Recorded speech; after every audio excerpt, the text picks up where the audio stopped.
दो तीन बुनियादी बातें हैं जिनका हमें ध्यान रखना है। किसी भी किस्म की नारेबाजी में हमें शरीक नहीं होना है। ये हल्ला गुल्ला नहीं है, क्योंकि पूरी दुनिया देख रही है, तो एक नज़ीर कायम करनी है, एक उदाहरण लोगों के सामने रखना है कि पढ़े लिखे लोग इत्तेफाकी और ना इत्तेफाकी रखते हुए भी, एक दूसरे से सहमति और असहमति रखते हुए भी बात कह सकते हैं। यहाँ पर मेरे JNU के प्रोफेसर बैठे हैं, पुरुषोत्तम अग्रवाल जी, जिन्होंने हमें क्लास में सिखाया है कि सहमति का साहस और असहमति का विवेक, और इसका ठीक उलट भी, ये बड़ा ज़रूरी है। दूसरी बात, ये किसी एक धर्म के बारे में बहस नहीं है, ये बात सबको स्पष्ट होनी चाहिए। किसी धर्म को महान बताने या किसी धर्म को कमतर बताने की ये बहस नहीं है। तो यदि कोई इस उम्मीद से देख रहा है या यहाँ आया है, तो मैं आपको आश्वस्त करना चाहता हूं कि आपको नाउम्मीदी हाथ लगेगी।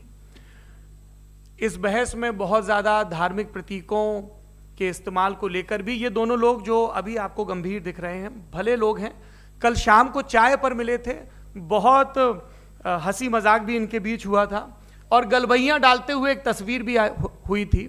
ये इस बात का प्रमाण है कि इंटरनेट पर जो हल्ला मचा हुआ है उसके मुकाबले ये दोनों लोग बहुत ही अच्छे शांत ढंग से बहस के लिए राजी हो गए हैं। ट्विटर की बातें ट्विटर तक सीमित, एलन मस्क आजकल उसको एक्स कहते हैं। और अब इस बहस की शुरुआत, मैं इन विद्वानों का, हालांकि इनको परिचय की जरूरत नहीं है, पर हो सकता है, हमें पत्रकारिता में सिखाया जाता है कि नेवर अज्यूम, विज्ञान भी यही कहता है।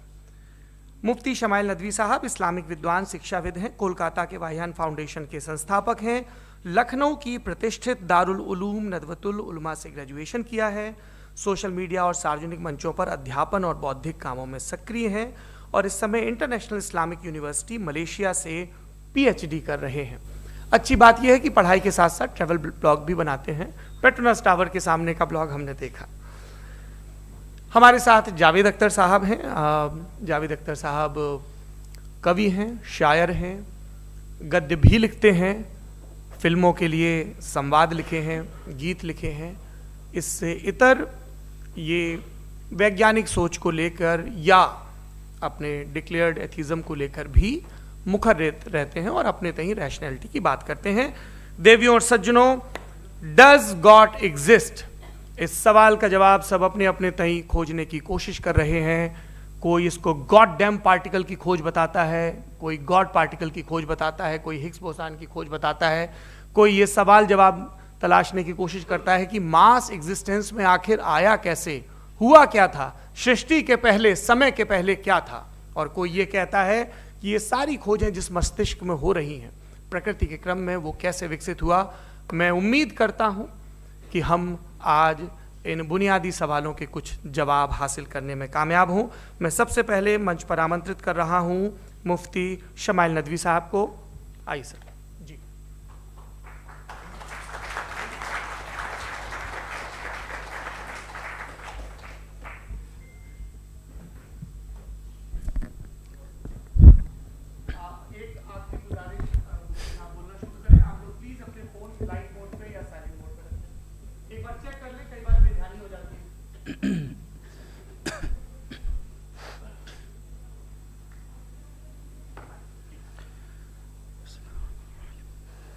तमाम तारीफ़ें उस क्रिएटर के लिए जिसने इस यूनिवर्स को एक मकसद के तहत पैदा किया है। रिस्पेक्टेड जनाब जावेद अख्तर साहब, मिस्टर सौरभ द्विवेदी और respected audience, thank you all for being here today.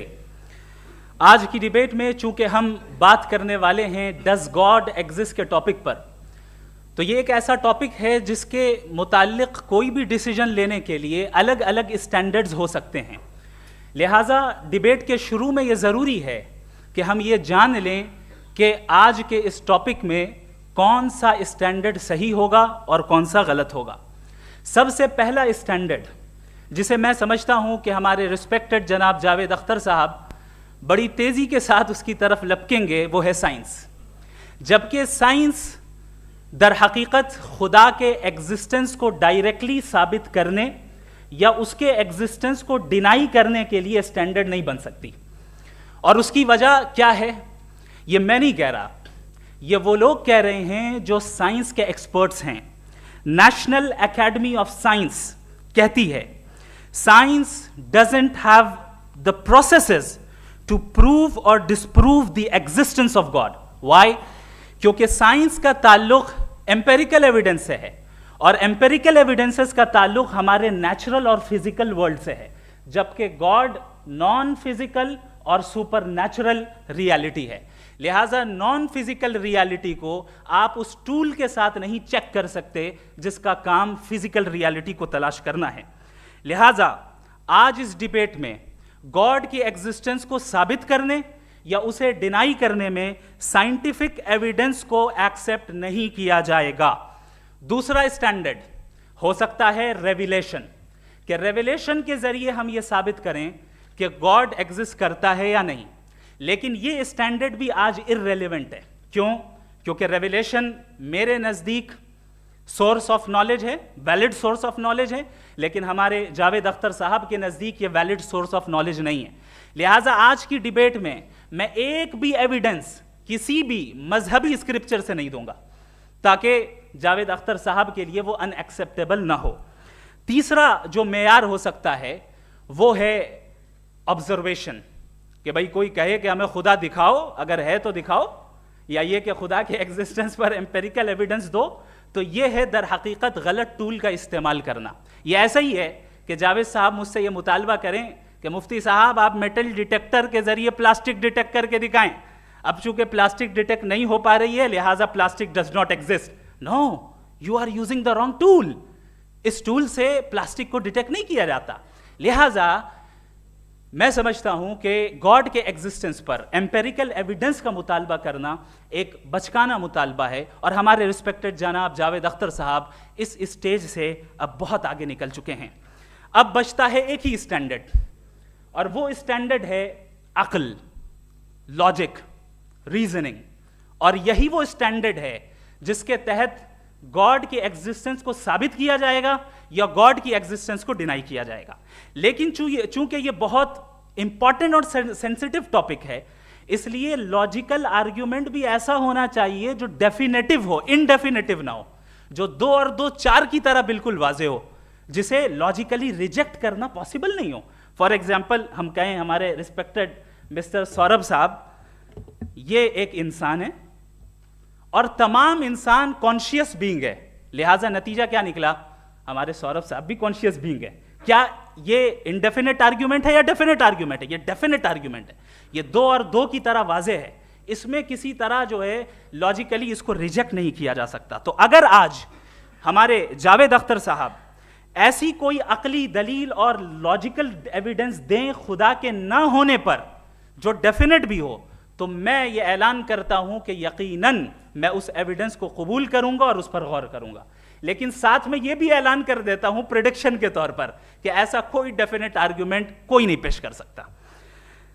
दलील हम देंगे और डेफिनेटिव दलील देंगे, लॉजिकल दलील देंगे, ऐसी दलील देंगे जो एंटायर एथिस्टिक वर्ल्ड उसे रेफ्यूट नहीं कर सकती।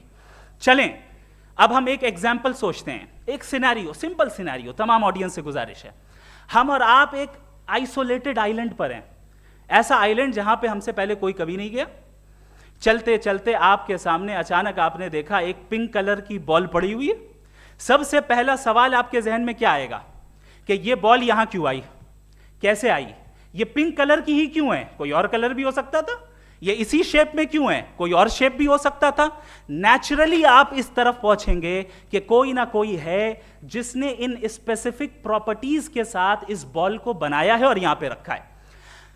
चूंकि आप जानते हैं कि ये जो बॉल है इसका एग्जिस्ट करना जरूरी नहीं है, ये एग्जिस्ट कर भी सकती थी, नहीं भी कर सकती थी, और एग्जिस्ट करना ही था तो किसी और फॉर्म में करती, किसी और कलर में करती। अब आप इस बॉल को एक्सपैंड करते चले जाएं, एक्सपैंड करते चले जाएं, एक्सपैंड करते चले जाएं, यहां तक कि ये बॉल यूनिवर्स के साइज की हो जाए। बताइए कि क्या साइज के बढ़ जाने से सवाल बदल जाएगा? हरगिज नहीं बदलेगा। अभी भी सवाल रहेगा ये यूनिवर्स कहां से आया, इन स्पेसिफिक प्रॉपर्टीज के साथ कहां से आया, क्यों आया, किसने बनाया, यह सवाल उस वक्त भी वैलिड रहेगा। लेकिन यह सवाल अगर हम जनाब जावेद अख्तर साहब से करें तो चूंकि इनका वर्ल्ड व्यू एथिस्टिक है, और सिर्फ इनका नहीं, मतलब जितने भी एथिस्ट हैं और एथिस्टिक वर्ल्ड व्यू को रखने वाले से अगर आप ये सवाल करें कि ये यूनिवर्स कहां से आया, तो इनका जवाब या तो आर्ग्यूमेंट फ्रॉम इग्नोरेंस होगा या डॉगमेटिक होगा। या तो ये कहेंगे कि मुझे नहीं पता कि ये कहां से आया, लिहाजा गॉड डज नॉट एग्जिस्ट, ये आर्ग्यूमेंट फ्रॉम इग्नोरेंस है। या ये कहेंगे कि ये यूनिवर्स खुद ब खुद बन गया, इसका मतलब ये है कि उस बॉल को भी खुद ब खुद बन जाना चाहिए, लेकिन बॉल के ताल्लुक से ये एक्सप्लेनेशन एक्सेप्ट नहीं की जाएगी कि ये खुद ब खुद बन गई, लेकिन यूनिवर्स के ताल्लुक से कर दिया जाएगा। इसे हम दूसरे अल्फाज में डॉगमा भी कह सकते हैं। दूसरी चीज, हमारे जावेद अख्तर साहब जरूर गॉड ऑफ गैप्स की मिसाल भी जरूर देंगे, और मिसाल देंगे कि पहले ज़माने में बिजलियां कड़कती थी तो लोगों ने किसी एक खुदा की तरफ, और बारिश होती थी तो दूसरे खुदा की तरफ मंसूब कर दिया, उनके पास दलील नहीं थी। यह हमारा वर्ल्ड व्यू है ही नहीं, यह हमारा वर्ल्ड व्यू है ही नहीं, क्योंकि नेचुरल फिनोमेना के प्रोसेस की इंटरप्रिटेशन को जान लेने से यह कहां से साबित हो गया कि गॉड एग्जिस्ट नहीं करता है। इस पर मैं इंशाअल्लाह अभी आगे बात करूंगा। आप हजरात ये भी देखेंगे, और मैं ये एक्सपेक्ट करता हूं कि हमारे रिस्पेक्टेड जनाब जावेद अख्तर साहब जरूर इमोशनल आर्ग्यूमेंट्स भी देंगे, जो कि एक लॉजिकल फेलेसी है जब बात आती है ट्रुथ को डिसाइड करने में। क्यों? मिसाल के तौर पर वो कहेंगे कि अगर गॉड है तो ईविल क्यों एग्जिस्ट करता है, जबकि मैं कहता हूं ईविल का एग्जिस्ट करना गॉड के एग्जिस्ट करने की दलील है, उसके खिलाफ नहीं है। चूंकि अगर गॉड है तो हम सब उसके सामने अकाउंटेबल हैं, और अगर हम अकाउंटेबल हैं तो अकाउंटेबिलिटी के लिए ईविल का मौजूद होना जरूरी है, उसके बगैर हम अकाउंटेबल नहीं हो सकते। और अगर हम अकाउंटेबल नहीं हैं तो हम जनाब जावेद अख्तर साहब से पूछेंगे कि आप बताएं कि फिर सफरिंग इस दुनिया में क्यों है? अगर खुदा नहीं है तो सफरिंग क्यों है? और उन लोगों के जज्बे का क्या जिनके अंदर सफरिंग के बाद इंतकाम लेने का जज्बा पाया जाता है और वो इस दुनिया से ऐसे ही चले गए, क्या उनकी सारी तकलीफें बेकार चली जाएंगी? अब आ जाएं उसी एग्जाम्पल की तरफ कि बॉल, मुझसे अगर कोई पूछे इस बॉल को किसने बनाया और या इस एक्सपेंडेड बॉल को किसने बनाया, मैं कहूंगा कि चूंकि ये यूनिवर्स और इस यूनिवर्स की तमाम चीजें कॉन्टिंजेंट हैं। कॉन्टिंजेंट होने का मतलब ये होता है कि जो अपने एग्जिस्टेंस पे किसी के ऊपर डिपेंड करती हो, तो जाहिर है ये यूनिवर्स कॉन्टिंजेंट है। और अगर कोई चीज कॉन्टिंजेंट नहीं है तो मैं रिक्वेस्ट करूंगा कि मुझे दिखा दें कि कौन सी चीज यूनिवर्स में कॉन्टिंजेंट नहीं है, हम भी जरा गौर कर लें और हम भी देख लें।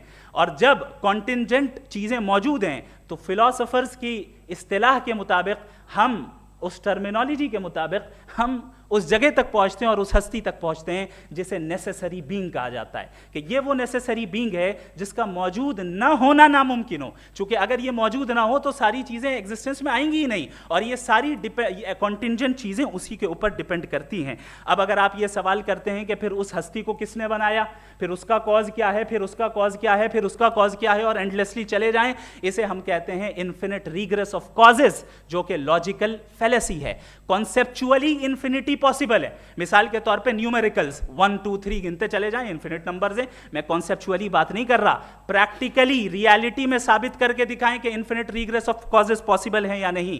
अगर पॉसिबल हैं तो हम मान लेंगे, मिसाल दे दें, और पॉसिबल नहीं है तो एक ही ऑप्शन बचता है जिसे हम कहते हैं नेसेसरी बीइंग। ऐसी नेसेसरी बीइंग जो इंडिपेंडेंट है, क्योंकि अगर वो डिपेंडेंट हुई तो वो नेसेसरी नहीं रहेगी। ऐसी इंडिपेंडेंट बीइंग जो इटर्नल है, अगर वो इटर्नल नहीं होगी, उसकी बिगिनिंग होगी तो वो खुद कॉन्टिंजेंट है।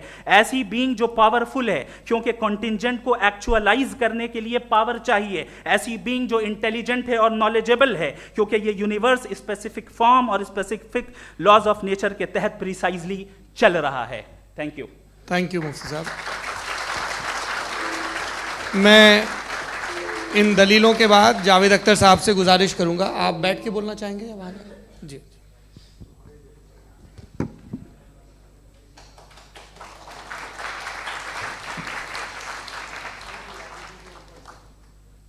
पहले तो मैं मुफ्ती साहब को एक अच्छी खबर देना चाहूँगा कि मेरी नॉलेज साइंस के बारे में बड़ी मामूली है, तो आप फिक्र ना करें उसकी, लेकिन कुछ कॉमन सेंस है मुझ में। देखिए, ये खुदा का तस्वुर कोई नया तस्वुर नहीं है, ये सदियों से रहा है। ये कुछ रिलीजन 3000 साल पुराने होंगे, 4000 साल पुराने होंगे, लेकिन इंसान कोई 10,000 12,000 साल से एग्जिस्ट करता है होमो सेपियन की शक्ल में, और हमेशा कुछ ना कुछ मज़हब रहे। ये मज़हब जाहिलों के नहीं थे, ये मज़हब एक ऐसी ग्रीक सोसाइटी के थे जहाँ बड़े बड़े फिलोसफर्स पैदा हो गए। ये मज़हब इजिप्शियंस के थे जिन्होंने पिरामिड्स बनाए थे, ये रोमन्स के थे कि जिनका आर्किटेक्चर और सेनेट यानी पहली बुनियाद डेमोक्रेसी की, लिमिटेड थी मगर डेमोक्रेसी थी, ये उन लोगों ने किए थे। तो इनका जो जुपिटर था, रा था, ज़्यूस था, उन्हें उस पर इतना ही एतमाद था जितना आज किसी मजहबी आदमी को अपने खुदा पे होगा। क्रिश्चियनिटी आने से पहले यूरोप में एक मज़हब था जर्मेनिक रिलीजन, उसका एक खुदा था, उसकी एक बीवी थी, उसके 2 बेटे थे, एक बेटी थी। फिर जर्मनी में जब यूरोप में क्रिश्चियनिटी आई तो वो खुदा, उसकी बीवी और पूरे ख़ानदान चला गया। तो हमने, अगर हम हिस्ट्री देखें तो खुदा जो हैं वो ज़्यादातर फ़ानी है, वो हमेशा रहे नहीं। और वो जो लोग इन्हें मानते थे उनको आप कहें वो तो जाहिल थे, उन्हें तो कुछ पता ही नहीं था, ऐसा नहीं है। वो अपने वक्त में बड़े काबिल लोग थे और अपने वक्त में उन्होंने बड़े बड़े काम किए हैं, फिलोसफर्स थे, साइंटिस्ट थे, लेकिन उनका मज़हब कहाँ गया, उनके खुदा कहाँ गए? आज जो खुदा हैं दुनिया में लोग उन्हें मानते हैं। आपको क्या मालूम कि कितने बरसों के बाद क्या होने वाला है? हम यूरोप में देखते हैं तो चर्च खाली हैं। तो वक्त के साथ चीज़ें बदलती हैं। जहाँ तक इसका ताल्लुक़ है मज़हबों का, हर मज़हब आपसे एक चीज़ मांगता है, फेथ। ये फेथ क्या चीज़ होती है? What is the difference between faith and belief? ये तो बहुत ही अहमकाना बात होगी कि कोई आदमी कहे साहब अगर खुदा है तो मुझे दिखाइए। ये तो जाहिलाना बात हुई। मैंने तो नॉर्थ पोल नहीं देखा है, मगर मैं मानता हूँ कि नॉर्थ पोल है। मैं क्यों मानता हूँ? इसलिए कि अगर ये दुनिया राउंड है तो उसका कोई टॉप होगा। कुछ लोग हैं जो वहाँ गए भी हैं, कॉमन सेंस कहता है कि ऐसा होगा, सबूत है, गवाह है, रीज़न है। तो ये मेरा फेथ नहीं है। तो फेथ में और बिलीफ में डिफरेंस क्या है? जो मज़हब मांगता है आपसे, हर मज़हब फेथ मांगता है। फेथ का मतलब ये है कि ना कोई गवाह हो, ना कोई सबूत हो, ना कोई रैशनल हो, ना कोई लॉजिक हो, ना कोई प्रूफ हो, मगर तुम एक बात को मानो। ये है फेथ। वरना बिलीफ होता। अगर इसमें कुछ भी सबूत होते, गवाह होते, तो फिर इसे आप बिलीफ कहते। जैसे मेरा बिलीफ है कि नॉर्थ पोल है, मेरा फेथ थोड़ी है। फेथ इन तमाम शर्तों को रद्द करता है। तो फिर स्टुपिडिटी क्या है? अगर मैं एक बात ऐसी मानूं जिसकी ना कोई लॉजिक है, ना कोई रैशनल है, ना कोई प्रूफ है, ना कोई गवाह है, ना कोई सबूत है, और मैं उसे मानूं, तो ये स्टुपिडिटी हुई। इसे ही भाई कल को मैं यकीन कर लूं कि एलॉन मस्क जो है मेरा भाई है, तो मुझे इंतहाई खुशी होगी, सुकून भी बहुत मिलेगा मुझे। लेकिन और कहे भाई क्यों मानते हो, क्या सबूत है? भाई वो तो अमेरिकन है और तुम तो इंडियन हो, वो तो नस्ल अलग है, तुम्हें कभी मिले भी नहीं। साहब देखिए मेरा फेथ है, इस पर बात न किया। फेथ का मतलब ही यह है कि आप प्रूव नहीं कर सकते। अगर आप प्रूव कर सकते हो तो फेथ की ज़रूरत ही नहीं, फिर तो आप बात करेंगे, आप कितनी बहस कर लीजिए। अल्टीमेटली दुनिया का हर मज़हब फेथ पे टिका है, और फेथ का मतलब है एक ऐसा यकीन जिसका कोई सबूत, कोई गवाह, कोई रैशनल नहीं। अब आप ये कहें, क्या आप ये क्यों कह रहे हैं कि साहब ये कायनात किसने बनाई? कमाल ये है कि आपने बताया कि एक आइलैंड पे गए और एक बॉल देखी। आपने ये नहीं कहा कि आइलैंड किसने बनाया, आपको सिर्फ बॉल पे हैरत हुई। हमने आइलैंड पे हमने हैरत नहीं की, होते हैं आइलैंड। इसी तरह ये आइलैंड है, सितारे, ये गैलेक्सीज, ये सब आइलैंड हैं खला में। हम उन्हें टेकन फॉर ग्रांटेड लेते हैं, हम पूछते नहीं किसने बनाए। आपने जजीरे के बारे में भी नहीं पूछा है। मेरी पैदाइश कैसे हुई? क्या मैं प्लान्ड पैदा हुआ था? I was plan to be born, या एक लकी स्पर्म था जो किसी एग से चिपक गया?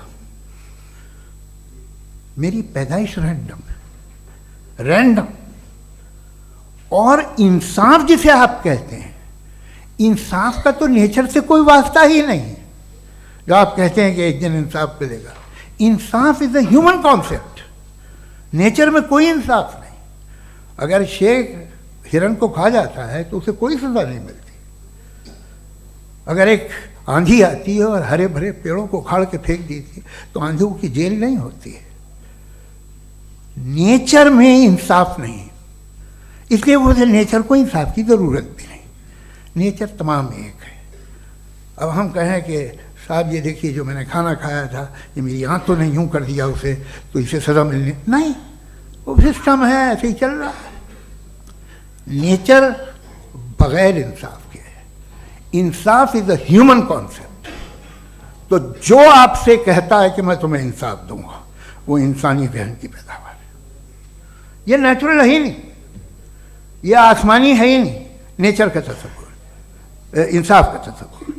भाई आप साथ मिलते हैं, अब आप लेफ्ट हैंड ड्राइव कर लें, ये क्या है? तमाम सच, तमाम नेकी, तमाम शराफत लेफ्ट हैंड ड्राइव है। वरना क्या होगा, या तो आप क्रॉस कर देंगे, आपका एक्सीडेंट हो जाएगा, या आप किसी को मार देंगे, या ट्रैफिक जैम हो जाएगा। झूठ, बेईमानी, रिश्वतखोरी, ये तमाम जो है driving on the wrong side है। इसके ऊपर कुछ नहीं।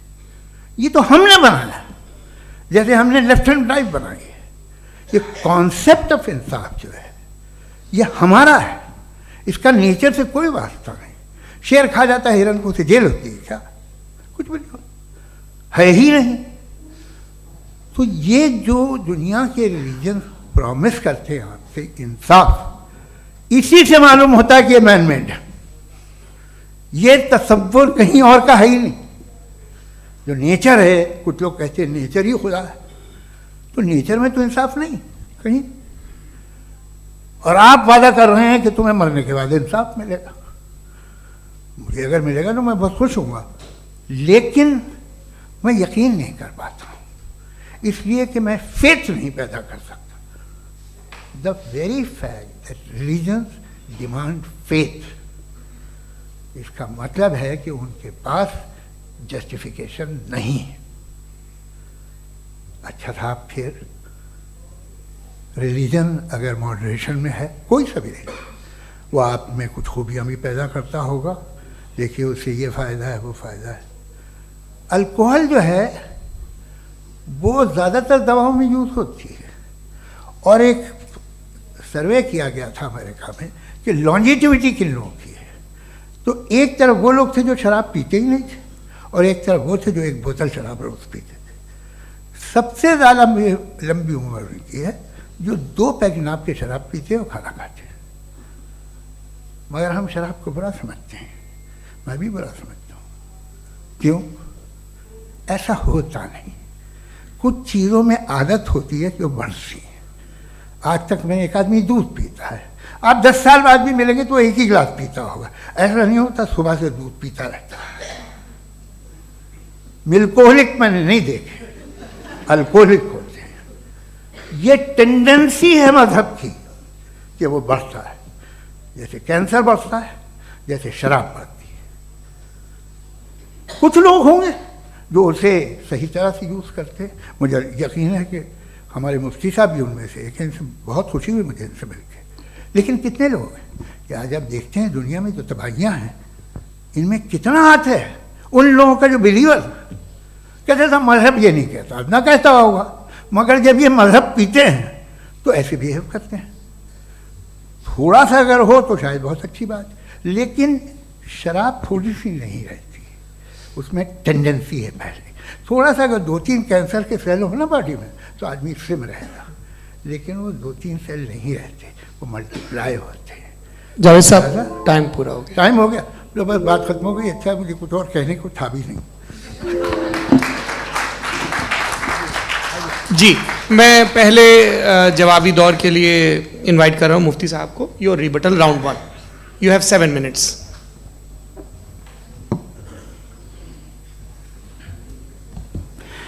Thank you very much Javed साहब। आपकी बात को सुनकर बड़े महजूज हुए हम लोग। महजूज, डू यू अंडरस्टैंड?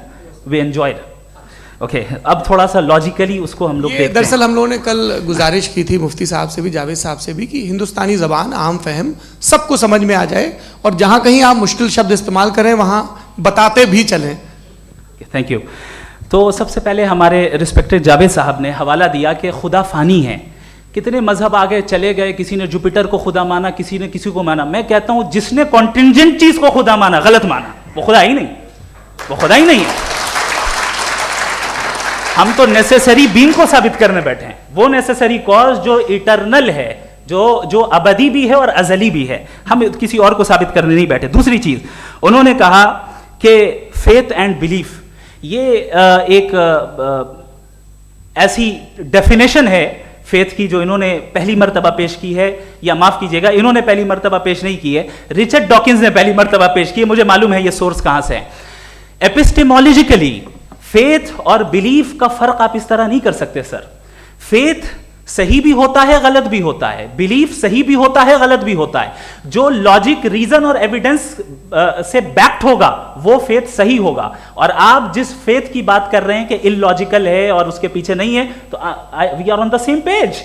हम नहीं मानते उस फेथ को, जो फेथ ऐसा हो जिसके पीछे कोई लॉजिक ना हो, एविडेंस ना हो, हम नहीं मानते। हम तो उस फेथ के कायल हैं जिसके पीछे लॉजिक हो और एविडेंस हो। तो बिलीफ सही भी होता है, गलत भी होता है, फेथ भी सही होता है और गलत भी होता है। तो आज फेथ और बिलीफ के डिफरेंस पे बात नहीं हो रही। आज आप चाहे फेथ एक्सेप्ट कर लें या बिलीफ एक्सेप्ट कर लें, आज ये बात होगी कि ट्रूथ क्या है, चाहे ट्रू बिलीफ सही है या ट्रू फेथ सही है, और फॉल्स फेथ क्या है और फॉल्स बिलीफ क्या है, बात इस पे हो रही। दूसरी चीज इन्होंने पूछा स्टुपिडिटी फिर क्या है। अगर फेथ रिलीजन स्टुपिडिटी नहीं है तो और क्या है? चूंकि फेथ का मुतालबा करते हैं तो स्टुपिडिटी क्या है? मैं कहता हूं स्टुपिडिटी एथिज्म है। उसकी वजह यह है कि आप एक सड़क पे जा रहे हो और आप किसी गार्डन में जाएं और देखें वहां लिखा है फूलों के साथ I love Javed Akhtar, and I really do, I love you sir. So जब आप वहां पर पहुंचे तो वहां पहुंचकर अब ये बताएं, क्या आप ये कहेंगे वाह व्हाट अ नेचुरल सिलेक्शन? ये क्या नेचुरल सिलेक्शन है? नहीं, ये प्रिसाइजली डिजाइंड है, इसके पीछे डिजाइनर है। लिहाजा अगर कोई एक ऐसी कॉमन सेंस की बात को कबूल नहीं कर रहा है कि यूनिवर्स जो इतने प्रिसाइजली काम कर रहा है, हम कह दें कि खुद ब खुद बन गई, मैं समझता हूं इससे बड़ी स्टुपिडिटी और कुछ नहीं है।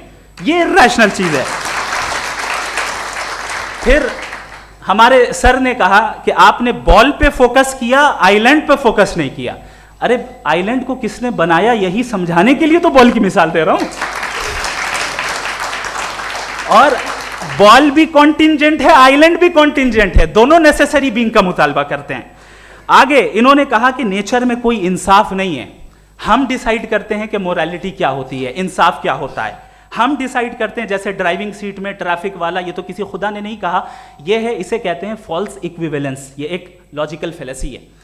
आपने जो है मिसाल दी ड्राइविंग की और ट्रैफिक की, ये सब्जेक्टिव मोरालिटी है। आप सब्जेक्टिव मोरालिटी को मिसाल बनाकर ऑब्जेक्टिव मोरालिटी के ऊपर नहीं थोप सकते। इंसाफ की ऑब्जेक्टिव मोरालिटी है। अगर आप ये कहते हैं कि नेचर में इंसाफ नहीं है तो इंसाफ का न होना ये नेचुरल हुआ, तो फिर नेचर को नेचर रहने दे, क्यों हम इतना स्ट्राइव कर रहे हैं दुनिया में इंसाफ लाने के लिए? ये तो इलॉजिकल बात है, इर्रेशनल बात है। इसलिए बहुत सी चीजें ऐसी हैं जो ऑब्जेक्टिवली जो है इविल या गुड हैं, और बहुत सी चीजें ऐसी हैं जो सब्जेक्टिवली हैं। सब्जेक्टिवली जो मोरल होता है या इमोरल होता है उसको हम सोशल कंसेंसस से या पर्सनल प्रेफरेंस से डिसाइड करते हैं। लेकिन जो ऑब्जेक्टिव मोरालिटी है, जिसमें इंसाफ आया, जो इन्होंने बार बार रिपीट किया, ये ऑब्जेक्टिव है, सब्जेक्टिव नहीं है। अगर आप कहते हैं ये सब्जेक्टिव है तो मेरा सवाल आपसे ये है, क्या सोशल कंसेंसस के जरिए अगर जुल्म को सही करार दे दिया जाएगा तो आप जुल्म को जस्टिफाई करेंगे? दूसरी चीज इन्होंने यह कहा कि 2 पैक शराब पी लें तो वो उतने पे नहीं रहता, बढ़ जाता है। यही मामला मजहब के साथ है। 2 पैक आप पी लें बढ़ेगा, तो ये एक ऐसी मिसाल है, इसको कहीं भी फिट कर लें कि आप एथिज्म पे जब फिट करें, जब आप 2 पैक एथिज्म का लेंगे ना तो वो बढ़ बढ़ के नॉर्थ कोरिया बनेगा। Thank you.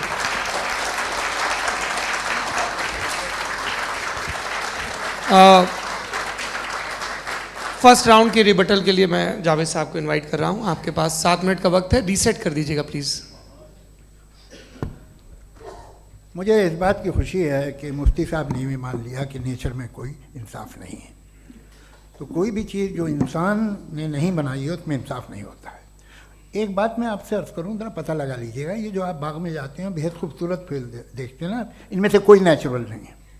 ये सारे फूल क्रॉस करके बनाए गए हैं।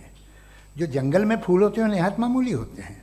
ये फूल इंसानों ने बनाए हैं, जो आप बाग में देख के वाह वाह कहते हैं, ये इंसानों के बनाए हुए हैं। डिफरेंट फूलों को क्रॉस करके, डेवलप करके, फिर क्रॉस करके इस तरह से बनाए गए नेचुरल फ्लावर नहीं। किसी जंगल वीरान में जाके आप गुलाब के फूल नहीं देखेंगे, ये सब बनाए हुए इंसान ने। बहुत से काम इंसान ने किए हैं। बाकी है कि आपने मेरी एक बात का जवाब नहीं दिया, जिससे मुझे शिकायत है कि फेथ क्या है और आप फेथ मांगते क्यों हैं मुझसे?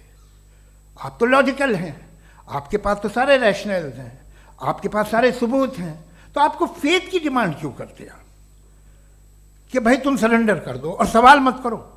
कोई मजहब सारे सवाल करने की इजाजत नहीं देता है और मना करता है कि ज़्यादा सवाल ना करो, बहक जाओगे तुम।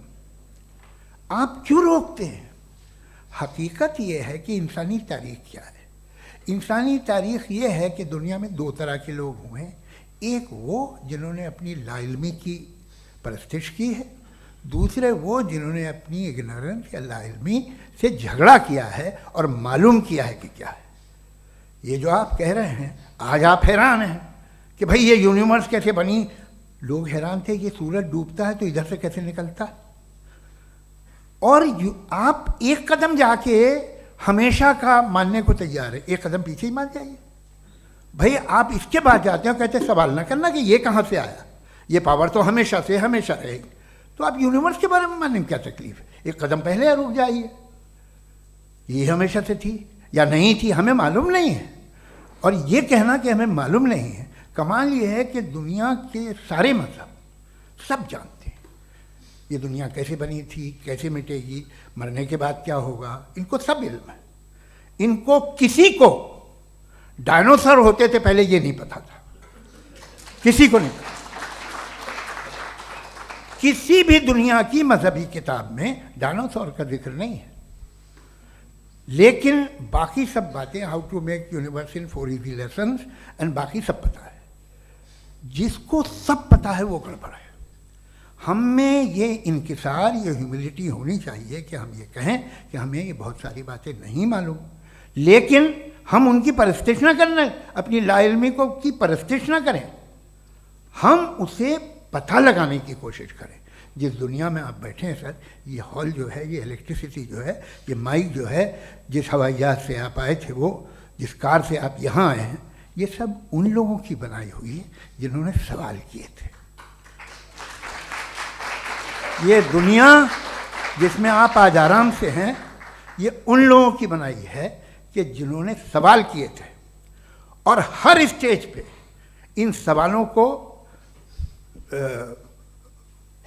मकरूह कहा गया था, गलत कहा गया था। आप ज़रा तारीख पढ़िए, एक बड़ी दिलचस्प किताब है बर्ट्रैंड रसेल की, जिसमें उसने रिलीजन एंड साइंस कि कब से रिलीजन जो है साइंस के अगेंस्ट है, और हद तो ये है कि भाप के इंजन के खिलाफ थे, स्टीम इंजन के भी खिलाफ थे, और फतवे हुए उन पर, वेटिकन ने दिए।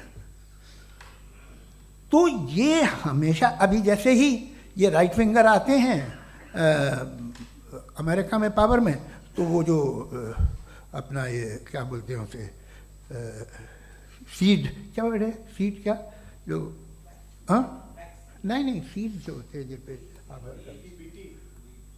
जी, नहीं भाई, वो जो ह्यूमन बॉडी के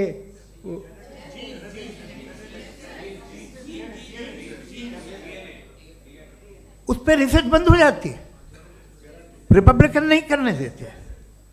अरे भाई इतना डर क्या है तुम्हें? एक ज़माने में बहुत नाराज़ थे ये सारे मजहबी लोग कि ये इंसान तो इंसान बनाने की कोशिश कर रहा है। आपको क्या तकलीफ भाई, बना ले तो बना लेने दो, ये खौफ क्या है? और ये सब आज जो आप कह कर रहे हैं नामुमकिन है, ये कैसे हुआ? मुझे एक किस्सा याद आता है। जब मैं 6ठी क्लास में था तो मैं मैथमेटिक्स में बहुत वीक था, तो एक टीचर रख दिया गया, उसने 1 2 3 4 5 6 7 को सिखा दिया मुझे। वो दिन मैं भूल नहीं सकता हूँ मुफ्ती साहब, जिस दिन उसने ये बताया कि 1/2 क्या होता है और 3/4 क्या होता है। मुझे ऐसा लगा कि मेरा सर बीच से फट जाएगा। ये आदमी कह रहा है कि जो दीवार के अंदर जाओ वॉक करते हुए। आज हंसता हूँ मैं इस बात पे। तो आज जो बातें आपके जहन से बिल्कुल परे हैं और आप हैरान होते उन्हें देख के, एक वक्त आएगा कि मामूली लगेंगे। और हुआ है, आपकी इंसानी तारीख ही है। इतनी जल्दी सारे फैसले आप मत कर लीजिए, थोड़ा ये ह्यूमिलिटी रखिए कि भाई ये हमें नहीं मालूम। ये कहने में क्या आ रहा है, ये यूनिवर्स कहाँ तक फैली, ये कब से है और कब तक रहेगी, हमें नहीं मालूम। आपने फैसला कर लिया कब बनी, ये आपके हिसाब से कोई 14 बिलियन ईयर्स बनी जो समझा जाता है। उससे पहले हजारों करोड़ों अरबों साल तक खुदा बैठा क्या कर रहा था, खामोश बैठा था, ऐसे ही जमाइयाँ ले रहा था। फिर उसे आइडिया आया, यार एक काम करते, वक्त अच्छा गुजर जाएगा, यूनिवर्स बनाते। सोचिए, वो तो हमेशा से है ना, मगर यूनिवर्स हमेशा से नहीं है, ये तो बनाई गई है। और उससे पहले क्या था, इनका क्या काम था? कैसी बात है, ये बड़ा आसान है। जो बात हमें आज धीरे धीरे पता चली है, बरसों 2000 और 2500 साल पहले आपको किसी ने बता दिया कि क्या था, आप मान गए, और तब से वही मान रहे हैं जो 2500 साल पहले कहा गया था। सब कुछ बदल गया है, सॉल्व हो रही हैं चीज़ें। अभी साइंस बिल्कुल दावा नहीं करती, या कोई फिलोसफर ये दावा नहीं करता कि हमें सब मालूम, बल्कि वो कहता है कि हमें जितना मालूम होता है उससे ये मालूम होता है कि हमें कितना कम मालूम। तो हम अपनी जहालत से लड़ें, उसकी परस्तिश न करें। जी, time, thank you so much. मैं तर्कों की श्रृंखला में राउंड 2 के लिए मुफ्ती साहब को आमंत्रित कर रहा हूँ। आपके पास एक बार फिर से 7 मिनट का वक्त है। शुक्रिया। जनाब जावेद अख्तर साहब कई मर्तबा दोहरा रहे हैं कि फेथ का मतलब बताइए, फेथ का मतलब बताइए। मैंने बता दिया, फेथ सही भी होता है, गलत भी होता है। और आज हम फेथ पे बात नहीं कर रहे, हम ट्रुथ और डज गॉड एग्जिस्ट पे बात कर रहे हैं। क्या डज गॉड एग्जिस्ट, ये ट्रुथ यानी गॉड है या नहीं है, इसमें से दोनों ट्रुथ क्या है। अब आप उसे फेथ कह लें, बिलीफ कह लें, नॉट माई बिजनेस। उसके बाद आपने कहा कि भाई सवाल करने से मजहब रोकता है।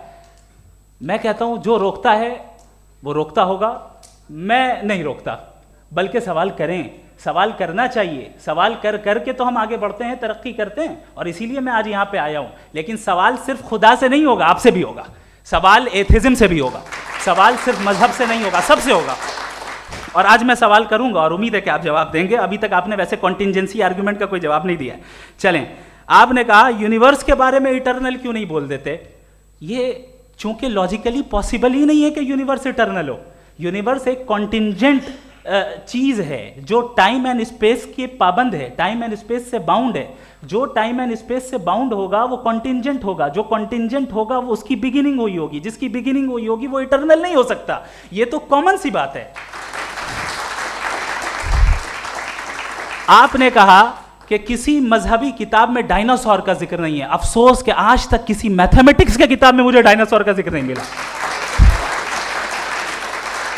तो इसका मतलब मैथमेटिक्स की किताब बेकार है? नहीं, उसका वो टॉपिक नहीं है। रेवलेशन का और मजहबी किताबों का टॉपिक ये नहीं है कि आपको आके बताए साइकिल कैसे बनाते हैं, या आकर ये बताएं कि जो है डायनासोर कब था।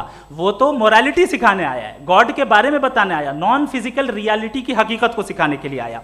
रिलीजियन साइंस को रोकता है? नहीं रोकता। अगर रोकता है तो गलत करता है।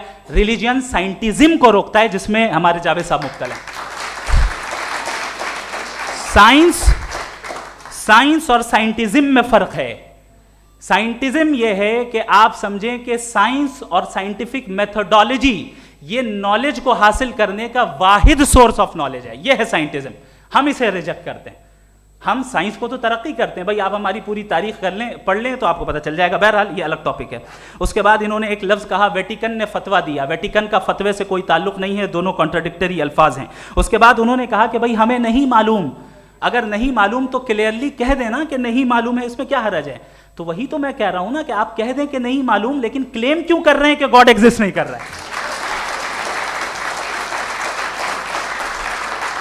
आप कह दें नहीं मालूम है, हो सकता है हो सकता ना हो, लेकिन आप क्लेम कर रहे हैं। The moment you say God does not exist, this is a claim, and now the burden of proof is upon you too, जैसे हमारे ऊपर है। और क्यों है मैं बताता हूं, क्यों है ये भी मैं बताता हूं। फिलोसॉफिकली जो क्लेम होता है ना, सिर्फ ये नहीं होता कि इंसान कहे पॉजिटिव क्लेम करे और नेगेटिव क्लेम करे तो बर्डन ऑफ प्रूफ नहीं है। आप मिसाल के तौर पे मैं कहूं कि फुला उस कमरे में कोई नहीं है, मैंने एक नॉलेज का क्लेम किया है। उस कमरे में कोई नहीं है, मैंने एक नॉलेज का क्लेम किया। या तो मैं कहूं मुझे नहीं पता, हो भी सकता है नहीं भी हो सकता है, this is not a claim. लेकिन जब मैं कह रहा हूं कि वहां कोई नहीं है या मैं कह रहा हूं वहां कोई है, दोनों क्लेम है और दोनों के ऊपर बर्डन ऑफ प्रूफ है। हमारे ऊपर भी बर्डन ऑफ प्रूफ है, मैंने कंटिजेंसी आर्ग्यूमेंट दिया, इसे तोड़कर दिखाइए। आखिरी चीज, इन्होंने कहा कि खुदा दुनिया बनाने से पहले 150 साल पहले या करोड़ों साल पहले क्या कर रहा था। अरे हजरत, चलें बहरहाल मैं जवाब दे देता हूं, आप हमारे रिस्पेक्टेड पर्सनालिटी हैं, अगर आप नहीं होते तो मैं इसे एंटरटेन ही नहीं करता। टाइम, ये 100 साल पहले या 100 साल बाद, पहले बाद में अभी, ये वो अल्फाज हैं जिनका ताल्लुक टाइम से है। टाइम शुरू ही हुआ है यूनिवर्स की बिगिनिंग के बाद, तो उसके पहले खुदा क्या कर रहा था? सवाल इलॉजिकल है, ये फेलेसी है। यानी आप ये कह रहे हैं कि यूनिवर्स के बनने से पहले खुदा क्या कर रहा था? टाइम के बनने से पहले, पहले का ताल्लुक टाइम से, टाइम उस वक्त था ही नहीं, तो ये सवाल ही इनवैलिड है खुदा के ताल्लुक से। दूसरी चीज, आर्ग्यूमेंट ऑफ कंटिजेंसी जो मैंने आपके सामने पेश की है, आपने बार बार ये प्रूफ किया और ये कह रहे हैं कि गॉड ऑफ गैप्स। देखिए, पहले नहीं मालूम था, साइंस ने कर दिया। सिंपल की मिसाल से मैं समझा देता हूं। जिस गैप्स की आप बात कर रहे हैं ना, साइंस उन गैप्स को जिन चीज के जरिए भी प्रूव करेगा वो कॉन्टिंजेंट ही होगा, अब चाहे वो फोर्स हो, मैटर हो या एनर्जी हो। लिहाजा सवाल हमारा उस वक्त भी वैलिड होगा जब तक कि आप नेसेसरी बीइंग पे ना आ जाएं, और इन्फिनिट रिगरेस पॉसिबल नहीं है of causes in practical world, तो जाहिर है कहीं रुकना पड़ेगा, जहां रुकेंगे वही खुदा है। दूसरी चीज, आपने ये कहा, क्या कह रहा था मैं, किस पॉइंट को? What? Oh no, after that. Just now. हाँ, जहां रुकेंगे वही खुदा है। बहरहाल, तो टाइम का जिक्र हो गया, गॉड ऑफ गैप, सॉरी, या इसकी एक मिसाल आप ले लें।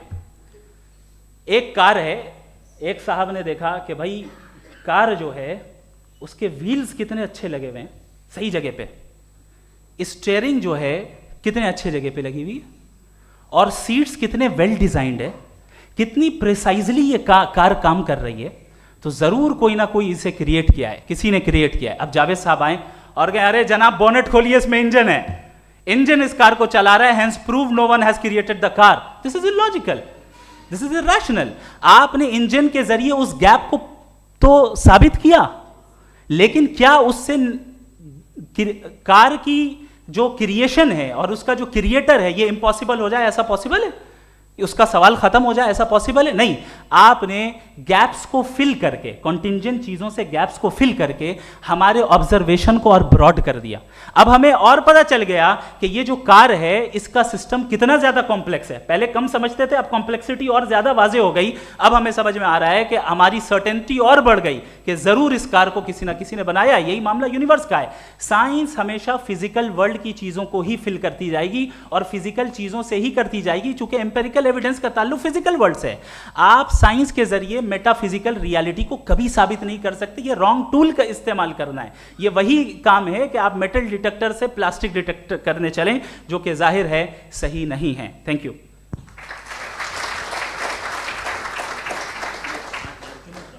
जी, ये आर्ग्यूमेंट का राउंड 2 है। हाँ। 7 मिनट है। पहले तो मैं आपसे अर्ज करूं कि आपने कहा कि जब कायनात ही नहीं थी तो वक्त भी नहीं था, कुछ भी नहीं था। कैसे नहीं था? खुदा था, एक एग्जिस्टेंस तो था ना खुदा का। तो जब खुदा था तो वक्त भी होगा। ऐसा नहीं कि कुछ भी नहीं था, खुदा था।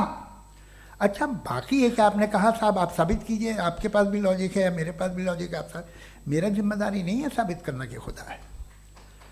बर्टन रसल ने बड़ी अच्छी बात कही। बर्टन रसल ने बड़ी अच्छी बात कही। मैं आपसे अगर ये दावा करूं कि एक चाय की केतली मरीख के चारों तरफ घूम रही है, मार्स के चारों तरफ, तो ये आपका काम नहीं है कि आप साबित करें कि कोई चाय की केतली नहीं है। ये मेरा काम है, मैंने दावा किया है। ये दावा तो मजहबी लोग करते हैं कि खुदा है। मैं क्यों साबित करूं कि नहीं है? जब तक आप मुझे कन्विंस नहीं कर देंगे मैं नहीं मानूंगा। आपकी जिम्मेदारी है। मेरी जिम्मेदारी नहीं है। दोयम ये कि ये जो आप कह रहे हैं जो गैप्स हैं, ये गैप जब जब किसी मजहब को चैलेंज करते हैं, जब ऐसा कोई बात आती है तो हंगामा हो जाता है कि जब वो चैलेंज करें किसी फेथ को। ये तमाम साइंस जो है इसे मुख्तलिफ जगहों पे मुख्तलिफ वक्तों में मज़हब ने रोकने की कोशिश की है। ये किताब है रिलीजन एंड साइंस बर्टरांड रसल की, पढ़िएगा, अच्छी लगेगी आपको। तारीख़ ही है साइंस, मज़हब की साइंस से उसका यही रिश्ता है। अच्छा, अब ये हम सोचें कि बहरहाल ये वजूद जो है मज़हब और ये बिलीव इन गॉड इंसान को बेहतर बना देता है, तो एक काम कीजिए, हिंदुस्तान वर्ल्ड का नक्शा लीजिए और मार्क कीजिए कि रिलीजन कहाँ कहाँ ज़्यादा है, कहाँ कहाँ, चाहे वो लैटिन अमेरिका हो या मिडल ईस्ट हो या फार ईस्ट हो या हिंदुस्तान के वो इलाके जहाँ मजहबियत ज़्यादा है। रख दीजिए नक्शा अलग। अब दूसरा नक्शा कि कहाँ कहाँ नाइंसाफ़ी, रिप्रेशन, औरतों के हुकूक की पामाली, जुल्म, डिक्टेटरशिप कहाँ है, नक्शा एक ही होगा। तो आप मुझे बताएं कि जो इसका तरकीब इस्तेमाल क्या है, खुदा का तरकीब इस्तेमाल तो बताइए। आप छोटी सी दवा सड़क पे बेचते हैं, उसकी भी तरकीब इस्तेमाल बताते हैं। इसके इस्तेमाल से तो फ़ायदा ही नहीं हुआ किसी को। जो सारे के सारे ख़राब मुल्क हैं, ख़राब समाज है, वो सारे जुल्म खुदा के नाम पे करते हैं। वो गलत करते हैं, सही करते हैं, मुझे क्या लेना देना उससे। इस्तेमाल से मालूम होता ना। एक विस्की की बोतल कभी शायद देखी हो आपने, लाल रंग की होती है, उस पर रोशनी और छपड़ा इंतहाई खूबसूरत लगती है, क्या बिगाड़ रही है किसी का, उसका इस्तेमाल गलत है, इसलिए आप उसे नापसंद करते हैं। इसका इस्तेमाल गलत है, इस तसव्वुर का इस्तेमाल ही गलत है और हमेशा से गलत हुआ है। आप देख लीजिए, इंसानी तारीख देख लीजिए, आज देख लीजिए, हिंदुस्तान देखिए, दुनिया देख लीजिए क्या हो रहा है। इसे कैसे इस्तेमाल कर रहे हैं फेथ वाले लोग। क्या फेयर हैं, जस्ट हैं, जो अपने खुदाओं पे यकीन रखते हैं, वो किस तरह के लोग हैं? वो लोगों को इंसाफ देते हैं, वो बेहतर इंसान बने। तो इस दवा का फ़ायदा क्या है? चलो बहुत फ़ायदा हो रहा तो मैं इस्तेमाल कर लूँगा, मैं मुझे तो इस दवा का कोई फ़ायदा दिखता ही नहीं। मुझे तो ऐसा लगता, मैं एक और बात बताऊँ, अगर कोई आदमी मजहबी है और अच्छा आदमी है तो मैं उसकी बहुत इज्जत करता हूँ, इसलिए कि मेरा ख्याल है मजहबी आदमी का अच्छा होना मुझसे अच्छा होने से ज़्यादा मुश्किल है। भाई हर चीज़ की एक लिमिट है। आप इतना भाग सकते हैं, इतना नहीं भाग सकते, इतना वज़न उठा सकते, इतना नहीं उठा सकते, इतना दूर देख सकते हैं, इतना दूर नहीं देख सकते। उसी तरह कॉमन सेंस कहता है कि आप में नेकी का भी एक कोटा होगा। अब आप अगर सुबह जाते हैं अपनी इबादत गाह और इबादत करते हैं, तो बाहर निकलते हैं तो आप तो यही महसूस करते हैं कि आपने एक बहुत अच्छा काम किया, आपकी नेकी का एक बहुत बड़ा कोटा खर्च हो गया जिससे किसी का कोई फ़ायदा नहीं हो। मैं तो नहीं जाता हूँ तो मुझे तो किसी को खाना खिलाना पड़ेगा, किसी बेवा की मदद करनी पड़ेगी, मैं अपना कोटा कैसे कंज्यूम करूँ? आप अपना कोटा, सारे मजहबी लोग इंतहाई यूजलेस कामों में यूज़ करते हैं। उसके बाद भी अगर आप में बच्ची है थोड़ी सी शराफत, तो भाई वाह क्या बात है।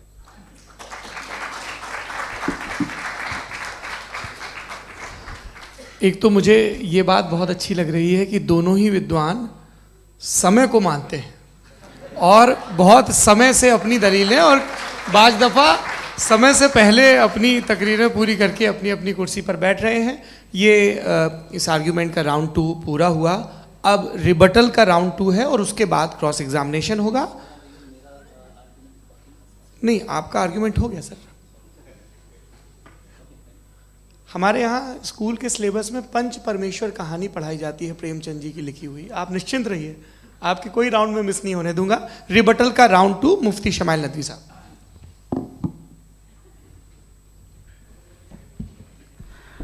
असल में जो हकीकी प्रॉब्लम है, असल प्रॉब्लम है वो ये है कि जावेद साहब के पास कॉन्सेप्ट ऑफ गॉड क्लियर नहीं है। इन्होंने कहा कि कायनात से पहले खुदा तो था, तब भी तो टाइम होगा। ये टाइम कायनात का हिस्सा है। हम खुदा, उस खुदा को मानते हैं, नेसेसरी बीइंग का टाइमलेस होना ज़रूरी है, चूंकि वो टाइम का क्रिएटर है। जब उसने टाइम को क्रिएट किया तो वो खुद टाइम पे कैसे होगा? उसने जब स्पेस को क्रिएट किया तो खुद स्पेस में कैसे होगा? अगर वो टाइम एंड स्पेस को पहले से ही उसका पाबंद है तो फिर किस चीज़ को उसने क्रिएट किया? लिहाजा ये सवाल गलत है कि खुदा था तो टाइम होगा, बिल्कुल नहीं। टाइम के पाबंद हम हैं, खुदा नहीं है। हम फिजिकल वर्ल्ड से ताल्लुक रखते हैं, वो मेटाफिजिकल रियलिटी है। दूसरी चीज इन्होंने मिसाल दी कि चाय की केतली हवा में घूम रही होगी, और पता नहीं शायद वो बर्टन रसल का उन्होंने हवाला दिया। बहरहाल यही प्रॉब्लम है। प्रॉब्लम यही है कि हम चीजों के दरमियान डिफरेंशिएट नहीं कर पाते हैं। ये जो आपने मिसाल दी ये इमेजिनेशन है, और मैं जो साबित कर रहा हूं वो लॉजिकल नेसेसिटी है। आप इमेजिन करने आए तो कुछ भी करें, जुपिटर में पिंक एलिफेंट होगा, यूनिकॉर्न होगा, करें, उससे कायनात पे क्या फर्क पड़ता है? उससे आप लॉजिकल नेसेसिटी साबित नहीं कर सकते। मैं तो उस प्राइम कॉज की बात कर रहा हूं, उस नेसेसरी बीइंग की बात कर रहा हूं जिसके बगैर इस कायनात का एग्जिस्टेंस मुमकिन नहीं है। दूसरी चीज, मजहब को साइंस चैलेंज करती है वगैरह वगैरह, ये हमारा टॉपिक ही नहीं है। मैं इस पर बात करूंगा तो फिर मेरा वक्त चला जाएगा। मजहब के ऊपर चूंकि हमारी डिस्कशन नहीं है, साइंस को मजहब और बिलखुसूस मैं और हमारा वर्ल्ड व्यू कम अज कम साइंस को पीछे नहीं करता है, साइंटिज्म की मजम्मत करता है। इसकी वजाहत मैंने पहले कर दी। दूसरी चीज इन्होंने कहा वर्ल्ड का नक्शा लीजिए, वर्ल्ड मैप लीजिए, दो अलग अलग जगह की। हजरत मैंने ये होमवर्क किया था, और मैंने मिडिल ईस्ट का एक नक्शा लिया और यूरोप का एक नक्शा लिया, ये मजहबी इलाका और ये लिबरल और एथीस्ट इलाका। मुझे पता चला कि सबसे ज्यादा रेप केसेस जो हैं वहां पर है।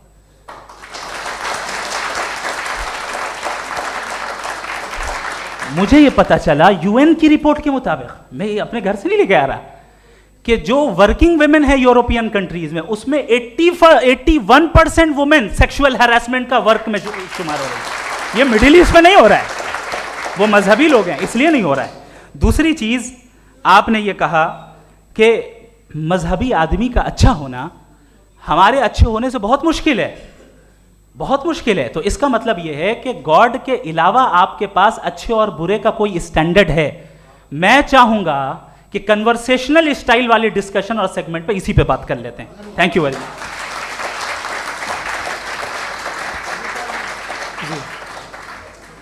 ये रिबटल का राउंड 2 है, आपके पास 5 मिनट का वक्त है, और इसके बाद क्रॉस एग्जामिनेशन शुरू करेंगे। आप चाहें तो जो इन्होंने सवाल पूछे उनके जवाब आप रिबटल में भी दे सकते हैं। जी जी, देखिए पहले तो ये बात कि ये मिसाल गलत नहीं है, गलत है।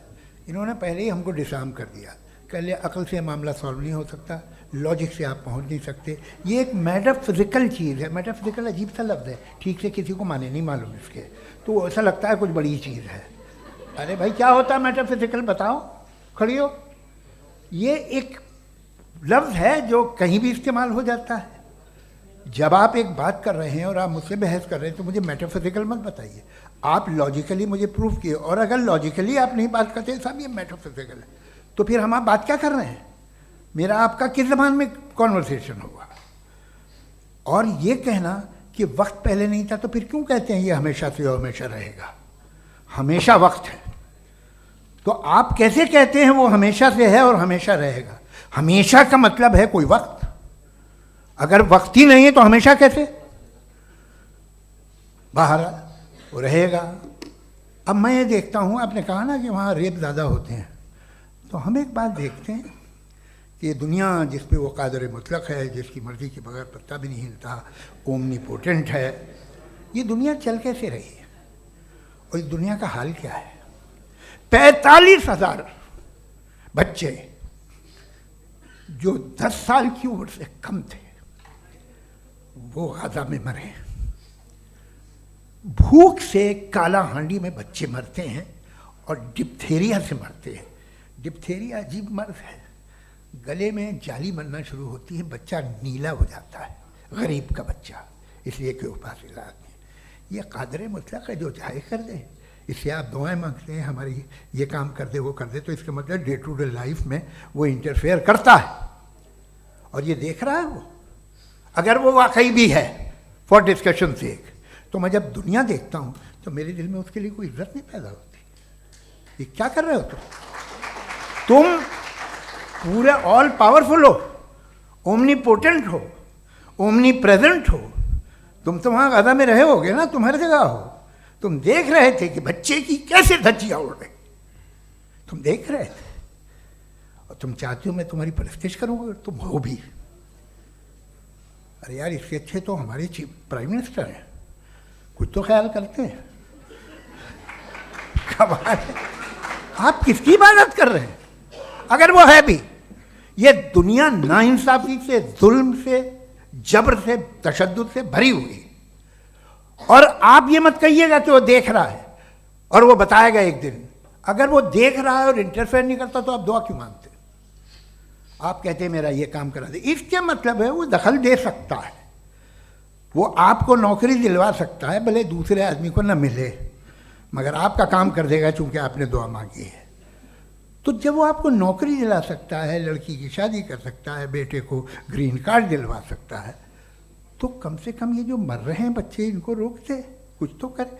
मुझे तो दुनिया में, इस दुनिया का कोई मालिक है, इसका ओमनीपोटेंट कोई रूलर है, और ये दुनिया ऐसी चल रही है। मैं तो चाहूँगा कि भाई ना हो, अगर हो तो बड़ी शर्मिंदगी की बात है। शुक्रिया।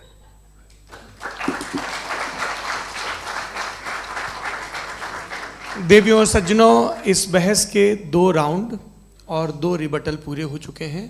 अब सबसे ज़रूरी और सबसे मुश्किल राउंड शुरू हो रहा है, क्रॉस एग्जामिनेशन का।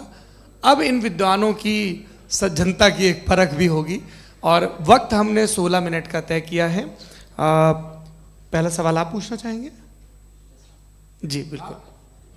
पहले बोले भी आप माइक ले लीजिएगा हाथ में, ये नीचे से ऑन कीजिए। जी मैं बोलता हूँ, ये डायस हटा सकते हैं क्या हम थोड़ा क्विकली? डायस पीछे कर दीजिए बस थोड़ा सा, है, ताकि ये जो दाएं बाएं लोग बैठे हैं, इसे हटा ही दीजिए। अब हम वहाँ तो जाने वाले नहीं। आराम से आराम से दोनों तरफ से हटा दीजिए।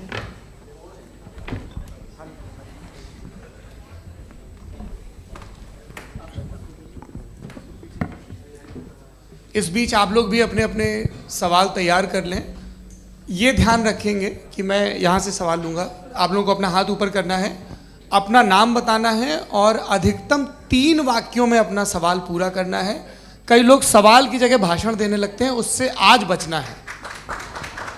जी मुफ्ती साहब, पहला सवाल आपका, 16 मिनट हैं, हम दोनों लोगों के सवाल लेंगे। जी जी बहुत शुक्रिया। आपकी जो अभी बात हुई बहुत अहम थी, मैं इसको चाहूँगा कि आगे डिस्कस करूँ, लेकिन चूँकि अभी ये वो सेगमेंट है क्रॉस एग्जामिनेशन, तो सबसे पहला सवाल आपसे ये है कि जो मैं इतनी देर से कॉन्टिंजेंसी आर्ग्यूमेंट आपको बता रहा था, ये अकल से ही बता रहा था हजरत, आप ये बताएं कि आप इन्फिनिट रिग्रेस ऑफ कॉजेस को पॉसिबल मानते हैं या नेसेसरी बीइंग के एग्जिस्टेंस को सही समझते हैं? चूंकि 2 ही ऑप्शन हो सकता है, आप ये बताएं। देखिए, आपको मैं ईमानदारी से बात करूं, एक तो मैं कॉन्टिजेंसी वर्ड ठीक से समझता नहीं, और इस वक्त भी जो आपने अंग्रेजी के अल्फाज इस्तेमाल किए वो ज़रा थोड़े से मुझे डिफ़िकल्ट और कॉम्प्लिकेटेड लगे, तो आप ज़रा सिंपल ज़बान में सवाल कर सकते हैं? बिल्कुल कर सकता हूँ जी। यूनिवर्स की हर चीज़ कॉन्टिंजेंट होने का मतलब ये है कि वो अपने एग्जिस्टेंस में किसी के ऊपर डिपेंडेड है। जो भी चीज़ डिपेंडेड होगी वो चीज़ इंडिपेंडेंट नहीं हो सकती, तो उसका कोई ना कोई कॉज होगा। तो अब आप क्या समझते हैं कि ये इन्फिनिट रिग्रेस है, यानी कॉज पर कॉज, कॉज पर कॉज, कॉज पर कॉज, और कभी कोई यानी ये एंडलेसली चलता रहा? क्योंकि अगर ऐसा होगा तो हम तो एग्जिस्टेंस में आते ही नहीं। लॉजिकली ये मुत्तफक अलैह चीज़ है, मुत्तफक अलैह, अग्रीड अपॉन। ओके, इस पे हमने एग्री किया था कि मुश्किल शब्द आएगा तो अर्थ बताना पड़ेगा। तो इन्फिनिट रिग्रेस तो पॉसिबल नहीं है, तो कहीं ना कहीं आपको रुकना पड़ेगा ऐसे नेसेसरी बीइंग पर। नहीं, कोई ज़रूरत नहीं रुकने की। किसने कहा आप रुकना पड़ेगा? आप रुकते हैं खुदा पे, आप नहीं रुकते। आप कहते हैं वो हमेशा से, जब उस वक्त से जब वक्त नहीं था। आप कहाँ रुकते हैं कि अब हुआ था वो? आप नहीं कहते। हम क्यों नहीं मान सकते कि यूनिवर्स जो है और बल्कि मल्टीवर्सेस जो है वो हमेशा से हैं, वो बनती है, बिगड़ती है। एक हमारे यहाँ एक चीज़ है ब्लैक होल, वो समेट लेता है वापस, फिर ब्लास्ट होता है, फिर फैल जाता है, और इसमें हमारी तो खैर कोई औकात ही नहीं है। इंसान की एक छोटे से ज़र्रे पे हम 50-60 साल की उम्र रखते हैं, जो करोड़ों अरबों साल की कायनात है उसमें, और पैदा भी नहायत ही बेहुदा वजह से हुए थे। तो इसमें ये सोचना कि इसकी वजूहात और ये क्यों है, ये डिपेंडेंट है, ये हम देख रहे हैं, क्या मालूम। आप सोचिए कि ये जो फैल रही है कायनात, ये कहाँ फैल रही है? ये कहाँ जा रही है और ये फैल क्यों रही है? अरे बना ली थी तुमने, रुको भैया काफ़ी है। ये फैल क्यों रही है? ये और कौन सी कायनात जिसे मैं दूरबीन से देखता हूँ तो 2 बिलियन लाइट ईयर पे है, उससे मेरा कोई वास्ता ही नहीं है। 2 बिलियन ईयर यानी अगर मैं 80,000 माइल्स पर सेकेंड से चलूँ तो 20 करोड़ साल में वहाँ पहुँच जाऊँगा। इसकी ज़रूरत क्या थी? ये दुनिया, ये कायनात तो इंसान अशरफुल मखलूक़ात के लिए बनाई गई ना। तो ये सब ये टर्म समझ में नहीं आया। इसमें कोई ख़ास समझने वाली बात थी भी नहीं। ये जो अल्टीमेट कहा यह जाता है कि ये जो पूरी यूनिवर्स है, ये जो दुनिया है, ये इंसान के लिए बनाई गई। अच्छा, ये सब इंसान के लिए। क्यों साहब, सही है ना? बिल्कुल, लेकिन इसका ये मतलब नहीं कि किसी चीज के पीछे रीजन आपको नहीं पता तो रीजन नहीं है, इसे कहते हैं नहीं, मुझे नहीं पता, लेकिन मेरी जिम्मेदारी नहीं है। वो बिल्कुल सही कहा था उसने, बर्टन रसल ने। आपने उसे मजाक में टाल दिया कि भाई आप एक दावा कर रहे हैं, मैं क्यों कहूँ कि ये गलत है दावा? आप प्रूफ कीजिए, मेरे पे जिम्मेदारी ही नहीं है, मैंने थोड़ी कहा है। आप प्रूफ कीजिए कि ये सही है। आप आर्ग्यूमेंट ऑफ कंटिजेंसी का जवाब ही नहीं दे रहे हैं। पूछना चाहेंगे? आप सवाल पूछना चाहेंगे मुफ्ती साहब से? क्योंकि ये क्रॉस एग्जामिनेशन का दौर है। आप जैसे पहले बोल रहे थे फेथ को लेके कुछ। मैं ये पूछना चाहूँगा कि खुदा ने जो भी रेवलेशन किए हैं, एक मज़हब के नहीं बहुत से मज़हबों में किए हैं, अलग अलग रेवलेशन है। कहीं कुछ एक बातें हैं, कॉन्ट्रडिक्शन भी है आपस में, कहीं कुछ आप कर सकते हैं, कहीं कुछ नहीं कर सकते। ऐसा नहीं है कि सबकी कोड ऑफ मॉरल एक है। तो ये किस्सा क्या है? अब आप ये देखिए कि मुझे कभी कभी लगता है कि ये जो फुटबॉल फाइनल होता है, लाखों लोग होते हैं, फिर वो टीवी कवर करती, करोड़ों लोग, अगर उसमें खुदा की एक बूमिंग आवाज़ आ जाती, मैं गॉड हूँ, तो सारे लोग अभी सुन लेते और टीवी पे भी सुन लेते, किस्सा ख़त्म होता। ये इतनी राजदारी क्या है कि तुम सामने कुछ तो सबूत दे दो हमें सॉलिड। ये कह साहब ये यूनिवर्स कैसे बनी, इससे मसला क्या हल होगा? मैं पूछूंगा आपसे खुदा कैसे बना? क्यों नहीं पूछूंगा कैसे बना? बल्कि वो तो कायनात से कहीं ज़्यादा इंटेलिजेंट है, कायनात से कहीं ज़्यादा कॉम्प्लेक्स। जी वो हमेशा से है। आप कहेंगे मैं मान लूँगा। अच्छा, दोयम वो कादिर मुतलक, यानी कादिर मुतलक का मतलब ओमनीपोटेंट, वो जो चाहे कर सकता है। आपको नौकरी दिलवा सकता है, आपकी अच्छी जगह शादी करवा सकता है, आपके पड़ोसी का मुकदमा हरवा सकता है, आपको जिता सकता है, सब काम करता है। थोड़ा सा माइक क्लोज जी। वो इस दुनिया को चला कैसे रहा है? ये दुनिया कैसे चल रही है? आपको इस पर हैरत नहीं होती? या क़यामत के बाद कभी एक जस्टिस होगा, जब ये बच्चा मर चुका होगा, जिसकी धज्जियाँ उड़ गई बम से, इसको इंसाफ मिलेगा तब? अच्छा, अब जवाब दूं? हाँ जी। मैं इसीलिए आप ही की तरफ। सबसे पहले आपने रेवलेशन और स्क्रिप्चर्स की बात की, इस पे मैं बात कर सकता हूं, लेकिन आज नहीं करूंगा चूंकि वक्त कम है, कभी और इस पे डिस्कस करेंगे। मैं तैयार हूं उस पे भी बात करने के लिए। ये अभी से राउंड 2 की भूमिका तय हो रही है। Does God exist round 2? चूंकि आज गॉड के एग्जिस्टेंस पे बात है तो मैं उसी के रिलेटेड जो है आपके सवालात को एंटरटेन भी करूंगा और मैं भी पूछूंगा। आपने कहा कि आपने साबित ही नहीं किया, जबकि आर्ग्यूमेंट ऑफ कॉन्टिजेंसी बुनियादी आर्ग्यूमेंट है। आप मुझे कॉन्टिजेंसी का मतलब बताइए, आपका मतलब क्या? कॉन्टिजेंसी कॉन्टिजेंसी का मतलब यह हुआ कि हर वो वजूद जो किसी भी चीज का पाबंद है, हर वो वजूद या हर वो चीज जो अपने एग्जिस्टेंस में किसी भी चीज के पाबंद है और उससे बाउंड है, उसको उसकी ज़रूरत है, उस पर डिपेंड करती है, तो जाहिर सी बात है कि उसका कोई ना कोई कॉज होता है। ये तो अक्ल की बात है। ये आप रीजनिंग की बात करते हैं, मैं वही कर रहा हूं। दूसरी चीज आपने ये बात कही कि इतने बिलियन लाइट ईयर्स दूर है, उसका मेरा क्या लेना देना। फिर मेरे ख्याल से आपको ये नहीं कहना चाहिए I think therefore I am an atheist. आपको सोचना चाहिए, सिर्फ आप एक लिमिटेड दायरे में रहकर नहीं सोचें, बल्कि बाहर निकल कर सोचें। आपने तीसरा सवाल किया, आपने 2-3 सवाल एक साथ। ऐसी बातें ना कीजिए, कुछ लोगों को इतराज हो जाएगा आप पे कि आप कुछ भी सोचिए। ये इजाज़त आपको है नहीं, मुझे है।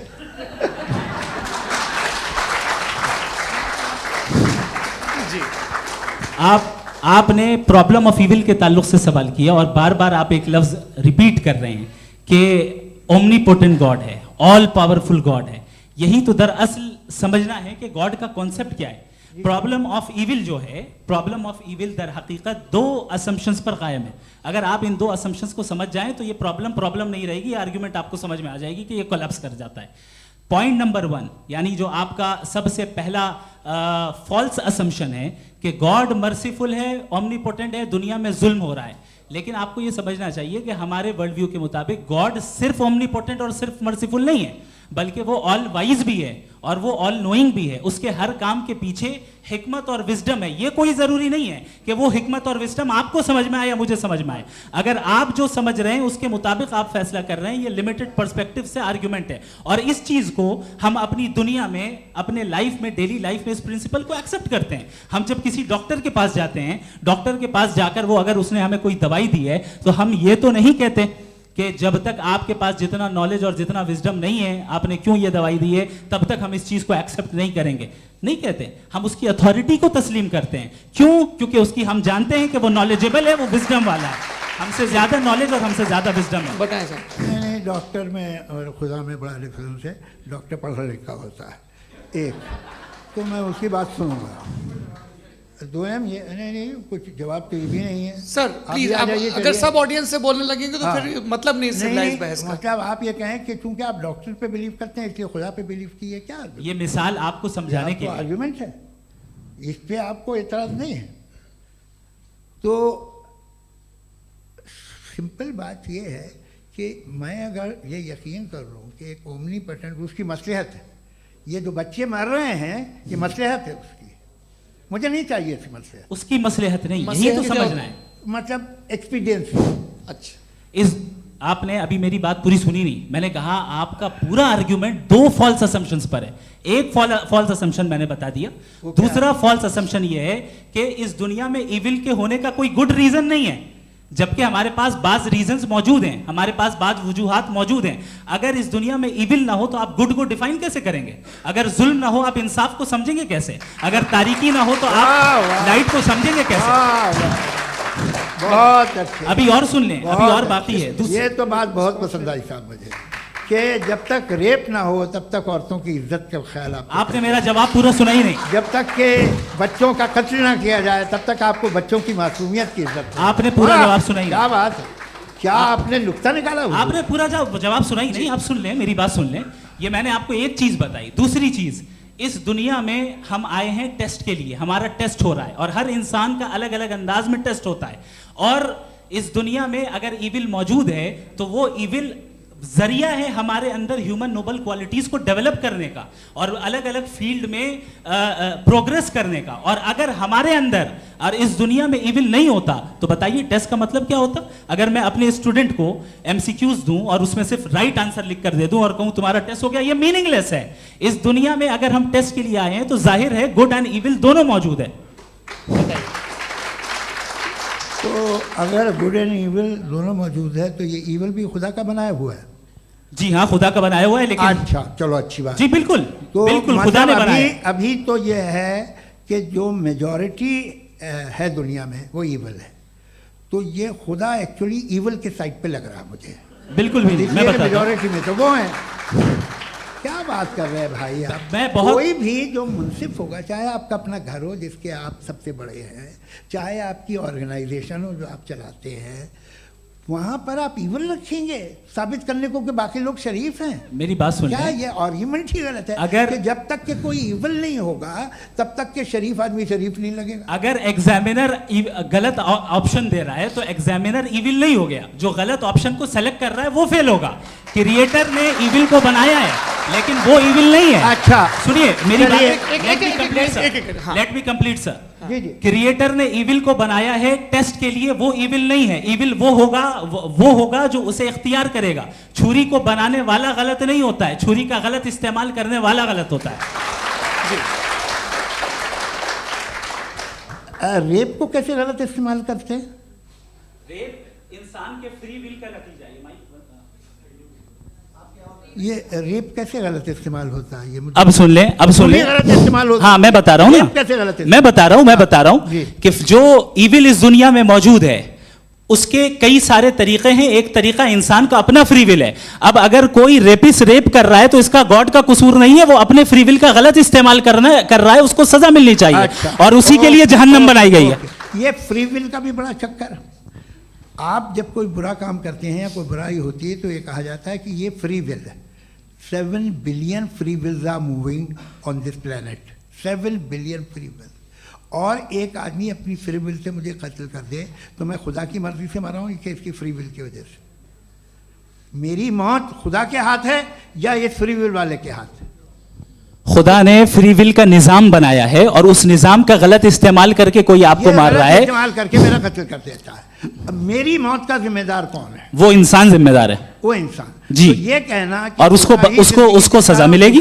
तो अब आप आगे चलिए कि ये तय करना कि अल्लाह ही या खुदा, अल्लाह ने, खुदा ही जिंदगी देता है, खुदा ही मौत देता है, ये गलत है। बिल्कुल गलत नहीं है। हाँ, नहीं, निजाम उसी ने बनाया फ्री विल का। निजाम मौत और हयात का उसी ने बनाया। You are contradicting yourself. अभी आपने कहा कि एक आदमी ने फ्री विल से आपको मार दिया, इसमें उसे फ्री विल दी गई थी, उसने गलत इस्तेमाल किया। 7 billion free wills are moving on this planet और आप चाह रहे हैं कि मैं सिर्फ खुदा का ध्यान करूं। ये 7 बिलियन फ्री विल्स को मुझे लुक आफ्टर करना पड़ेगा कि नहीं? ये तो तबाहियां कर रही हैं और तबाहियां ज़्यादा हो रही हैं। बिल्कुल। तो अगर आप बताएं अगर खुदा नहीं है फॉर एग्जाम्पल, तो आप इविल को कैसे डिसाइड करेंगे? यानी how can you define evil objectively without God? देखिए, दुनिया में 2 तरह के जानवर हैं। एक जो अकेले रहते हैं जंगल में और एक जो ग्रुप्स में रहते हैं। ग्रुप में जो भी रहेगा, चाहे वो आपका फाउंडेशन हो, चाहे कोई क्लब हो, चाहे कोई पॉलिटिकल पार्टी हो, चाहे कोई यूनिट हो, उसमें आपको इंटरैक्ट करने के रूल बनाने पड़ेंगे। यानी लोग तय करेंगे। लोग तय करेंगे। अगर लोगों ने ये तय किया कि किसी का रेप करना सही है, आप जस्टिफाई करेंगे? नहीं, आपका फाउंडेशन तो ये हो गया ना कि लोग ही विल डिसाइड करेंगे। नहीं, अरे दुनिया में ऐसे ग्रुप्स हैं जो रेप को जायज़ मानते हैं सर्टेन हालात में। मैं डिटेल में नहीं जानूंगा, आप भी जानते हैं। ये जो आईसिस वाले थे, इन्होंने क्या किया था, तो उन्होंने क्या किया उसका खुदा से कोई ताल्लुक नहीं है सर। मैंने सिंपल सवाल किया कि इविल को आप डिफाइन करते कैसे हैं? आइए वापस आइए जी।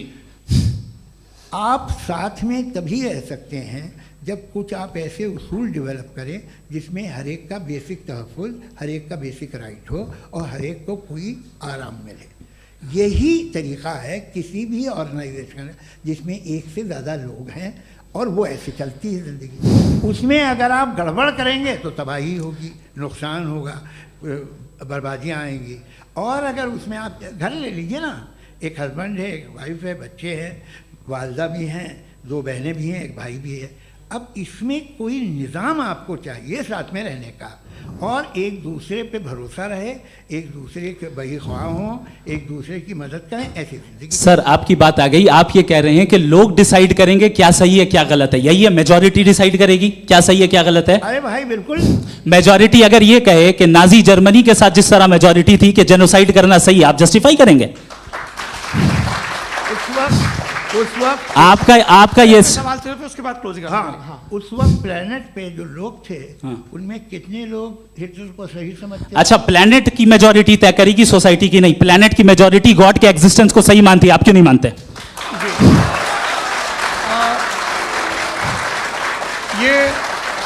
हेलो ये क्रॉस क्वेश्चन का राउंड यहाँ पर समाप्त होता है।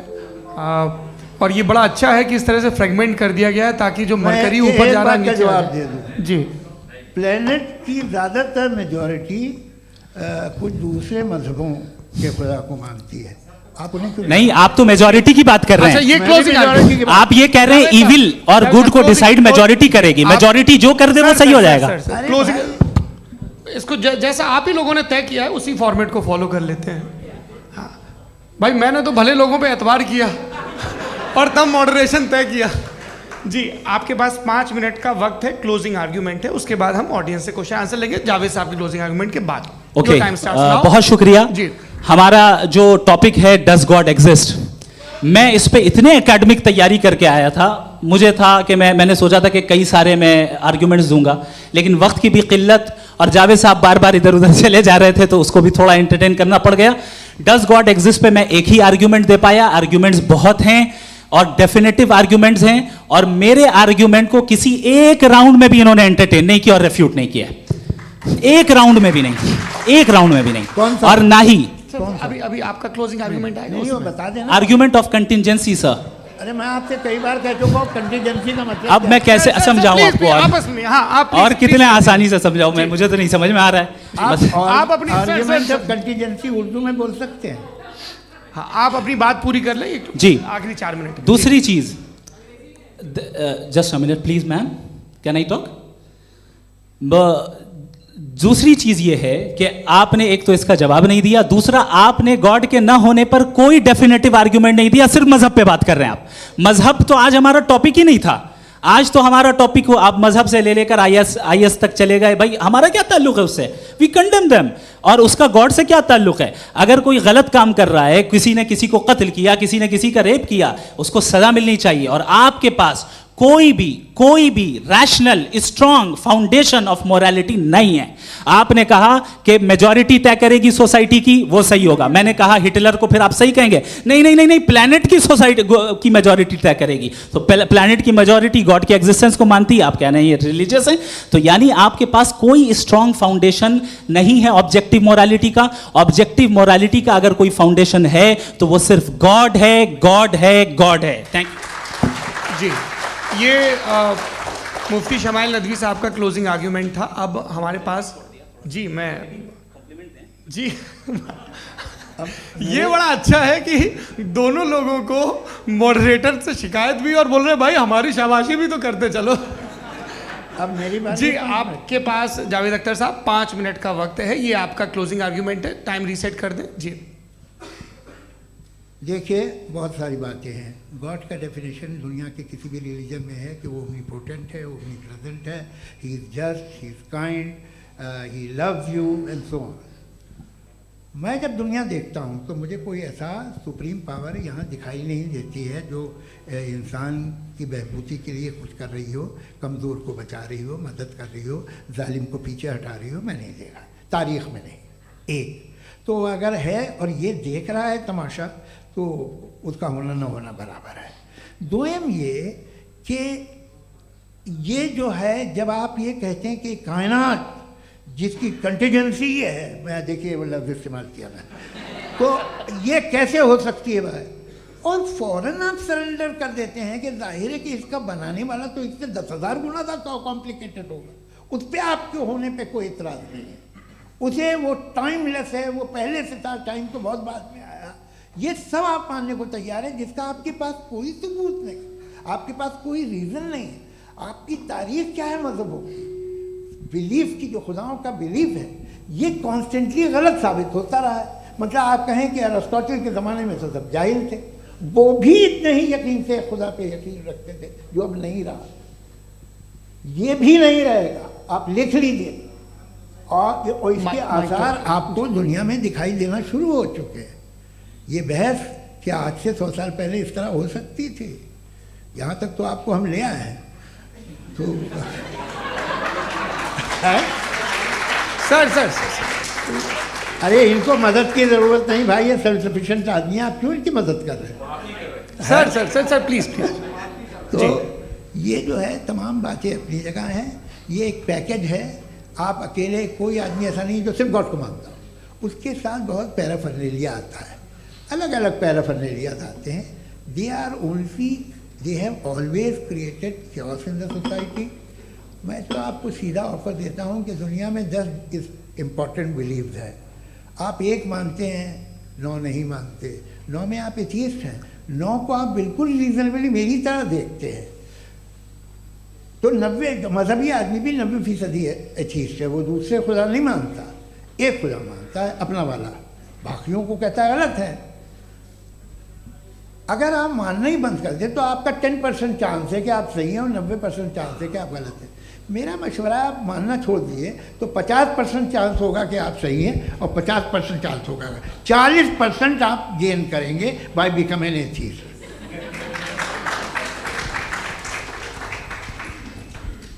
ये एक फरसूदा ख्याल है ये ख़त्म हो रहा है। हो सकता है मेरी ज़िंदगी में ना हो, लेकिन ये हो जाएगा। जो बातें ये इनको आप मेटाफिज़िकल ये वो ऐसे रिस्पेक्टेबल टर्म दे दिए, ये तो उन लोग के हैं जिन्हें ना फिज़िक्स मालूम थी ना मेटा मालूम था, ये उन्होंने आपको दिए हैं। जी बहुत शुक्रिया आप दोनों लोगों का। और अब इस बातचीत का आखिरी राउंड शुरू होगा, डज गॉड एग्जिस्ट की ये बहस मुफ्ती शमाइल नदवी और जावेद अख्तर साहब के बीच। आप लोग अपने अपने हाथ ऊपर करेंगे, मैं यहाँ से तय करूँगा। और माइक हमारे पास है क्या? एक ही माइक है ऑडियंस के लिए? 2 माइक है, एक इस तरफ एक इस तरफ, ठीक है। तो जी सबसे पहले हमारी सहयोगी हैं मारिया शकील जी, पूछे सवाल। थोड़ा सा रुकेंगे ताकि कैमरे का फ्रेम आप पर आ जाए, आपकी तो प्रैक्टिस है टीवी की। जी नदवी साहब, मैं खुदा को मानती हूँ, पहले मैं इसी प्रमाइस से शुरू कर रही हूँ और ये बता रही हूँ आपको, मैं मानती हूँ। लेकिन कुछ सवाल हैं जो जावेद साहब ने उठाया, उसका जवाब आपको देना चाहिए। पहला सवाल ये कि गज़ा में सालों से छोटे बच्चे मर रहे हैं, वो उनको अगर खुदा मर्सीफुल है, हम मानते हैं कि अल्लाह ताला में बहुत ताकत है, तो वो बच्चे क्यों मर रहे हैं? दूसरी बात ये कि अगर कंटिजेंसी की जो आप बात करते हैं, पूरे मुस्लिम ममालिक मिल करके भी उन गज़ा के बच्चों को क्यों नहीं बचा पा रहे हैं? क्योंकि अगर वो चाहते, क्योंकि अल्लाह ताला उन पर हुकूमत करते हैं, सब पर हुकूमत करते हैं, तो वो उनको क्यों नहीं बचा? जी थैंक यू वेरी मच। बहुत अच्छा किया आपने इस चीज़ को जिक्र कर दिया, मैं इसको और अच्छे से एक्सप्लेन करने की कोशिश करता हूँ। देखें, जहाँ तक आपने कहा कि गज़ा के बच्चों को मारा जा रहा है, देखिए 2 वर्ल्ड व्यू है, एक एथीस्टिक वर्ल्ड व्यू, एक थीस्टिक वर्ल्ड व्यू है। बच्चे मर रहे हैं दोनों वर्ल्ड व्यू में, लेकिन हमारा वर्ल्ड व्यू कह रहा है कि रिकॉम्पेंस है, ये कह रहे हैं कि उनका मरना बेकार जाने वाला है, कोई उसका रिकॉम्पेंस नहीं है, चूंकि इनके यहाँ आखिरत और अल्लाह का कोई तसव्वुर या गॉड का कोई तसव्वुर नहीं है। आपने ये सवाल किया कि गॉड मर्सीफुल है, क्यों नहीं रोकता? ये मैंने बताया कि ये मिसकंसेप्शन है लोगों के दरमियान कि गॉड को सिर्फ मर्सीफुल और ओमनीपोटेंट समझते हैं। गॉड के सिर्फ यही 2 एट्रीब्यूट्स नहीं हैं, गॉड के कई सारे एट्रीब्यूट्स हैं, उनमें से अल हकीम भी है, उनमें से ऑल वाइज भी है, ऑल नोइंग भी है। लिहाजा अगर इस दुनिया में किसी को तकलीफ आ रही है और गॉड उसको नहीं रोक रहा है, वो इसलिए नहीं रोक रहा है चूंकि इंसानों को फ्री विल दिया गया है। ठीक इसी तरीके से अगर एक डॉक्टर किसी छोटे बच्चे को इंजेक्शन लगा रहा है, उसे तकलीफ पहुंच रही है, उसके लिमिटेड पर्सपेक्टिव के एतबार से ये गलत हो रहा है और डॉक्टर बुरा है। लेकिन जब आप ब्रॉडर पिक्चर को देखेंगी, आपके और हमारे पास सिर्फ एक पिक्सल है, हमें इतना नजर आ रहा है कि गज़ा में कत्ल हो रहा है, लेकिन इसके पीछे कितना रिकॉम्पेंस उनको मिलने वाला है, पूरा पिक्चर गॉड के पास है। तो एक पिक्सल से आप पूरे पिक्चर को कभी भी जज नहीं कर सकती। आप इसमें कुछ जोड़ना चाहेंगे? आपको कुछ बोलना है इसमें? भैया आपने बहुत अच्छा जस्टिफिकेशन दिया। या आप वो जो वहाँ के प्राइम मिनिस्टर इजराइल के, उन्हें भेजिए, वो बहुत खुश होंगे। आप जस्टिफिकेशन दे देना कि अगर गॉड नहीं है तो बच्चे क्यों मर रहे हैं, आप बताएं। वो ये सवाल पूछ रहे हैं कि अगर आप ईश्वर का अस्तित्व नहीं मानते हैं तो उन बच्चों की मौत को आप कैसे इंटरप्रेट करते हैं? भाई ये दुनिया जो है, जो ताकतवर लोग होते हैं वो एक नाइंसाफ़ी करते हैं। तो ये अच्छा काम है आपके नज़दीक, तो नेचर नाइंसाफ़ी पे मबनी है। अरे मेरे भाई, आप नेचर की कहाँ बात कर रहे हैं, तो इंसान की बात। तो फिर जब मैं इंसान की बात कर रहा था, आप नेचर की बात करने लग गए। क्रॉस एग्जामिनेशन नहीं। हाँ, अब आप मुझे बोलने नहीं देंगे तो अलग बात है, आप बोलिए, मुझे कोई जल्दी नहीं। जी नहीं, ये क्रॉस एग्जामिनेशन मुझे बोल तो लेने दीजिए। जी बोलिए। क्या बात ये है कि ह्यूमन सोसाइटी तभी साथ में रह सकती है जब वो मोहब्बत से, एकता से, एक दूसरे के एहतराम करके रहे। इसके अलावा पॉसिबल नहीं है, अकेले तो इंसान रह ही नहीं सकता। वहाँ पर कुछ लोग हैं जो फाउल करते हैं, वो फाउल हमेशा से तारीख में होता आया है। आज ये हो रहा है, जो हो रहा है बहुत बुरा हो रहा है, बहुत जालिमाना है, बहुत जाबराना है। उसको आप कहें कि ये बच्चों को कॉम्पनसेशन मिल जाएगा या इसकी इंजेक्शन है, इंजेक्शन तो हेल्थ के लिए दिया जाता है। आप ये कह रहे हैं कि ये बच्चों की जो धज्जियां उड़ रही हैं ये इंजेक्शन है, ये टेस्ट है और उस टेस्ट में उनको ऐसा रिकॉम्पेंस मिलेगा जो आपके तसव्वुर के बाहर है। ये आप 3 बरस के बच्चे को बारूद से उड़ा के टेस्ट ले रहे हैं। वाह, वो नहीं ले रहा है, खुदा नहीं उड़ा रहा है, इजराइल उड़ा रहा है। जी, ये तो उसको कंडेम करें। अगला सवाल लेते हैं प्रोफेसर पुरुषोत्तम अग्रवाल। मुफ्ती साहब, एक निवेदन आपसे है कि कम से कम थोड़ा सा माइक क्लोज एक रिलीजियस और फिलोसफिकल कर मैम प्लीज। एक रिलीजियस और फिलोसफिकल ट्रेडिशन है जो ब्रह्मांड को यानी यूनिवर्स को ही अंतिम मानती है। सर्वम खलु इदम ब्रह्मम, this is Chandogya Upanishad, and it completely rules out the existence और नेसेसिटी, आपके शब्दों में necessity of a creator. The creation itself is the creator. तो एक मिनट प्लीज। दूसरा जो सवाल आपने अभी, जो आप बार बार कह रहे हैं कि भगवान विद्वान भी है, वाइज, सब जानने वाला, तो अगर विजडम में दुनिया भर के पापों और अत्याचारों को बर्दाश्त करना शामिल है, तो फिर इसका मतलब ये हुआ कि अगर मैं फ्री विल से उसको अपोज करता हूं तो ईश्वर की विजडम और मेरी फ्री विल में कॉन्ट्राडिक्शन है। Because when I am opposing whatever is happening in Gaza, then I am opposing the God's will और गॉड्स विजडम। जवाब लेते हैं क्योंकि तो गॉड की विजडम में, एक मिनट सर प्लीज सर, ये एक जुमला, गॉड की विजडम है कि गाजा में जो कुछ हो रहा है वो हो रहा है, मैं उसका अपोज कर रहा हूं, तो मैं गॉड की विजडम के खिलाफ जा रहा हूं। एक सवाल। दूसरा ये नहीं, आपने दो ऑलरेडी। सर आप और सवाल कर लें, लेकिन मुझे दो जवाब दे सर, दीजिए। पहले आपने ये कहा, सुनिए मेरी बात सुनिए। भाई इजराइल के गॉड के मुताबिक तुम्हारा ठीक हो रहा है ना? नहीं हो रहा है, ठीक नहीं हो रहा है। मैं बता रहा हूँ क्या हो रहा है, आप तशरीफ रखें, मैं बता रहा हूँ क्या हो रहा है। Let me complete please. एक सेकंड गाइस, एक सेकंड। ये देखिए, ऐसा है कि ये सब बड़ा आपस में विचार विमर्श के बाद ये तय हुआ था कि कुछ नियम बना लिए जाएं ताकि एक टाइम बाउंड बातचीत चले। और भाई साहब, आप बड़ा ज़रूरी काम कर रहे हैं, लेकिन कैमरे के फ्रेम में आके उस काम को गड़बड़ कर दे रहे हैं। ठीक है गुरु, अब मेरे को कहीं का गुस्सा कहीं निकालना था, सॉरी। नहीं, कोई गुस्सा नहीं है जी। तो प्रोफेसर ने सवाल पूछे, आप उनके जवाब दें, और थोड़ा ये सब लोग थोड़ा ख्याल रखें भाई, सवाल संक्षिप्त रखें जी। आपने दो सवाल किया। सबसे पहला ये कहा कि हमारे पास ये कॉन्सेप्ट है कि ये यूनिवर्स खुद नेसेसरी बीइंग है, creation itself is the creator. How irrational is this कि मैं एग्जिस्ट करूंगा बाद में, लेकिन अभी एग्जिस्ट कर भी रहा हूं, यानी एक ही टाइम में एग्जिस्ट भी कर रहे हैं, नहीं भी कर रहे हैं। This is not true. दूसरी चीज, आपने कहा कि अगर इजराइल में, सॉरी माफ कीजिएगा, Israel doesn't exist, occupied Palestine में